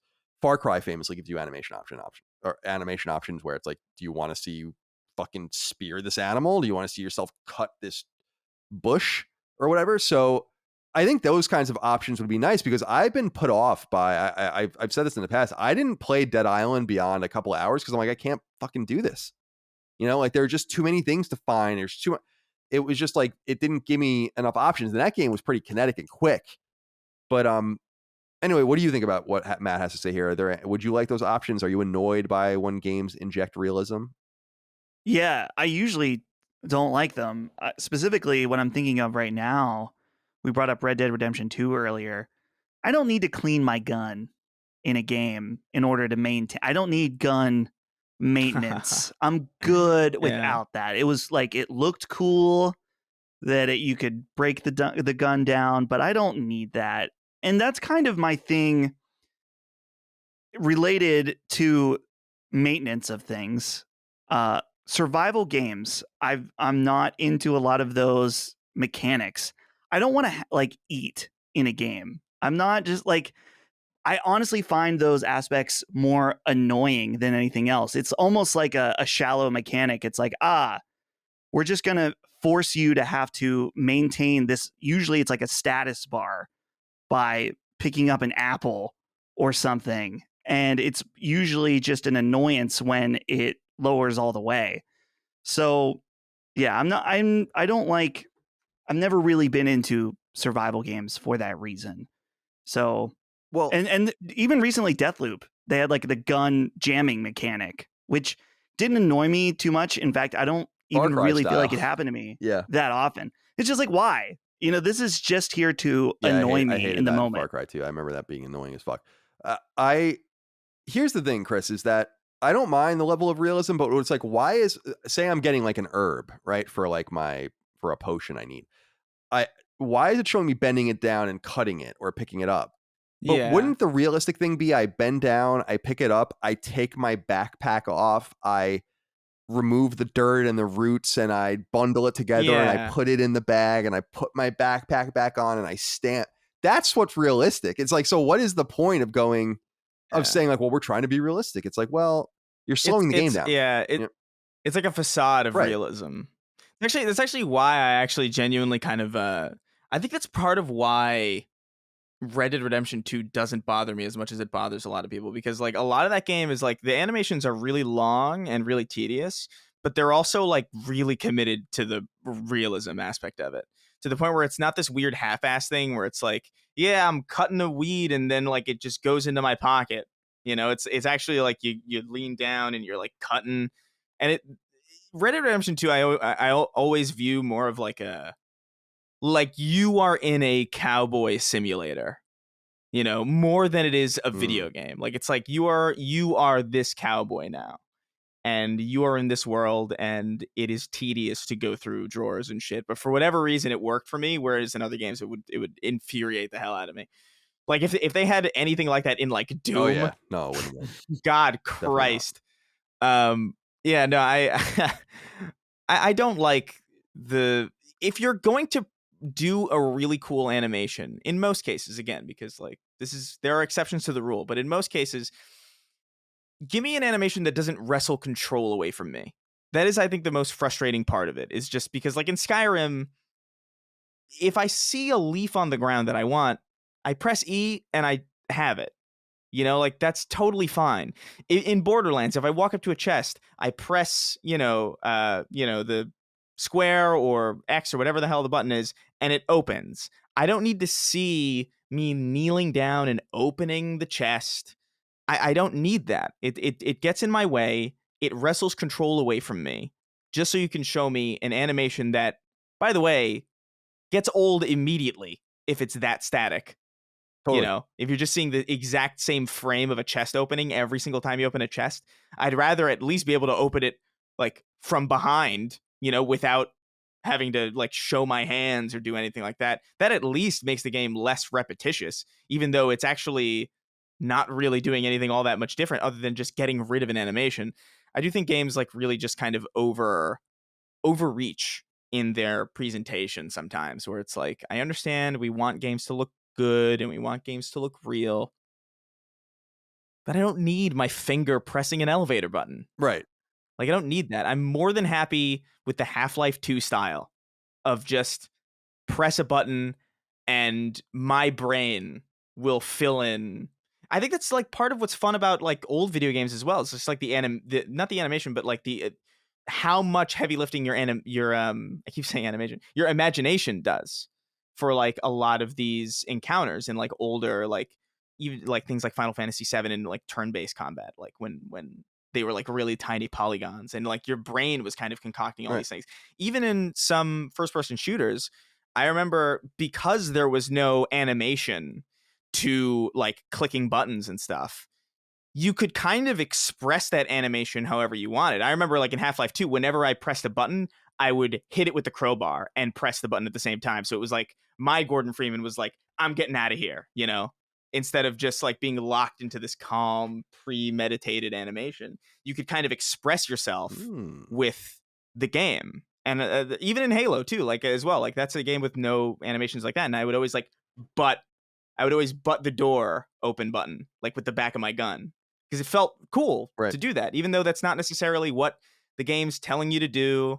It's just a way to have a little bit more personal control over like how your character expresses themselves, especially in first person, which I think is super important. I love a lot of what you said there. And it's interesting. I do think developers need to get out of their own way, especially because some of these tricks are no longer needed since they were hiding things in the game. Sometimes the pressing of the elevator is just shortening your load screen, etc. I think there's no need for that. And I love what you said about kind of filling in the gaps and understanding what's there. I think about some of the old games I played, the Dragon Warrior / Quest games on NES, Final Fantasy IV and Final Fantasy VI on SNES, where your sprite is the same. Like, you're walking around a map and there's a treasure chest, and you walk up to next to the treasure chest, and the chest and your sprite are the same size. You press a button and it just says click, and it opens and it says on the screen what you have, and you just press the A button and you walk away. Like, I like that kind of stuff. And that's fine. We don't play, but yeah, I don't want to say we don't play games for a certain reason. I don't want to say that. It's germane. It has to be germane to what you're trying to do in the game. And I like things where, I think it was New Vegas that was the first Fallout to do it. It might have been New Vegas. Maybe it was Fallout 4, but where it was like the realistic mode. You have to sleep, have to eat. You can't fast travel. Can't do. I like that. That's cool. But just make that an option, so I don't have to go through all of the rigmarole, because I don't give a shit that it makes no sense that I just fast traveled. I don't care. So that's that's my take. But it's cool to explore the entire spectrum. Very serious, very laborious, very deep games. That's cool. It's just not really what I'm looking for. All right, boys, that's all we have for this episode of Sacred Symbols. This is a meaty episode of Sacred Symbols. Chris, do you have any closing comments? No, but I smell Nice. chicken. Polo. Ooh, and I'm getting excited. Oh God. That I can't abide by.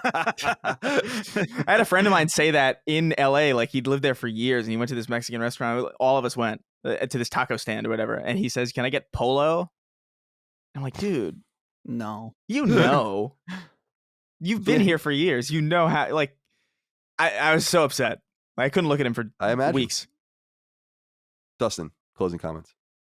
I think that, I am going to a convention this weekend, the Pittsburgh Gaming Convention. Cool. Real small scale, but it looks like a fun time. So at me on Twitter if you're going to be there. I think I'm going to be there on Sunday. So it'll be cool. This is the first convention type thing that I've been to post COVID, and it'll be cool that it's a local thing here in the Monroeville area. And I'm hoping to just like see some, I'm more excited about like shopping, like trying to find some like cool games or like merchandise or homemade stuff, whatever. Definitely. I have no idea what to expect. That's what that's all about. Yeah. It should be cool. Cool, man. Have fun. Be safe. Thank you all out there for your love, kindness, and support of Sacred Symbols and Last Stand Media. Not much more to say this week, but we'll see you next week. We'll see you next week for more of the show. We'll see you on Patreon for Sacred Symbols Plus, etc., and so on. Until then, goodbye. See ya. Take care, guys. Sacred Symbols, a PlayStation podcast, is a product and trademark of Last Stand Media and Collins Last Stand LLC, and is proudly recorded in the USA. The show is conceived by, is written by, and is directed by me, Colin Moriarty. My co-hosts are Chris Raygun Maldonado and Dustin Furman. The show is produced by executive producer Dustin Furman. It's edited by associate producer Ben Smith. All of Last Stand's theme music is by my best friend, Ramon Narvaez. As you know, all of Last Stand shows, including Sacred Symbols, are fan-funded on Patreon at patreon.com/laststandmedia. The following names are at the producer level on Patreon, our highest tier, and we're grateful for your thoughtful and kind contributions to our independent endeavor. Thank you.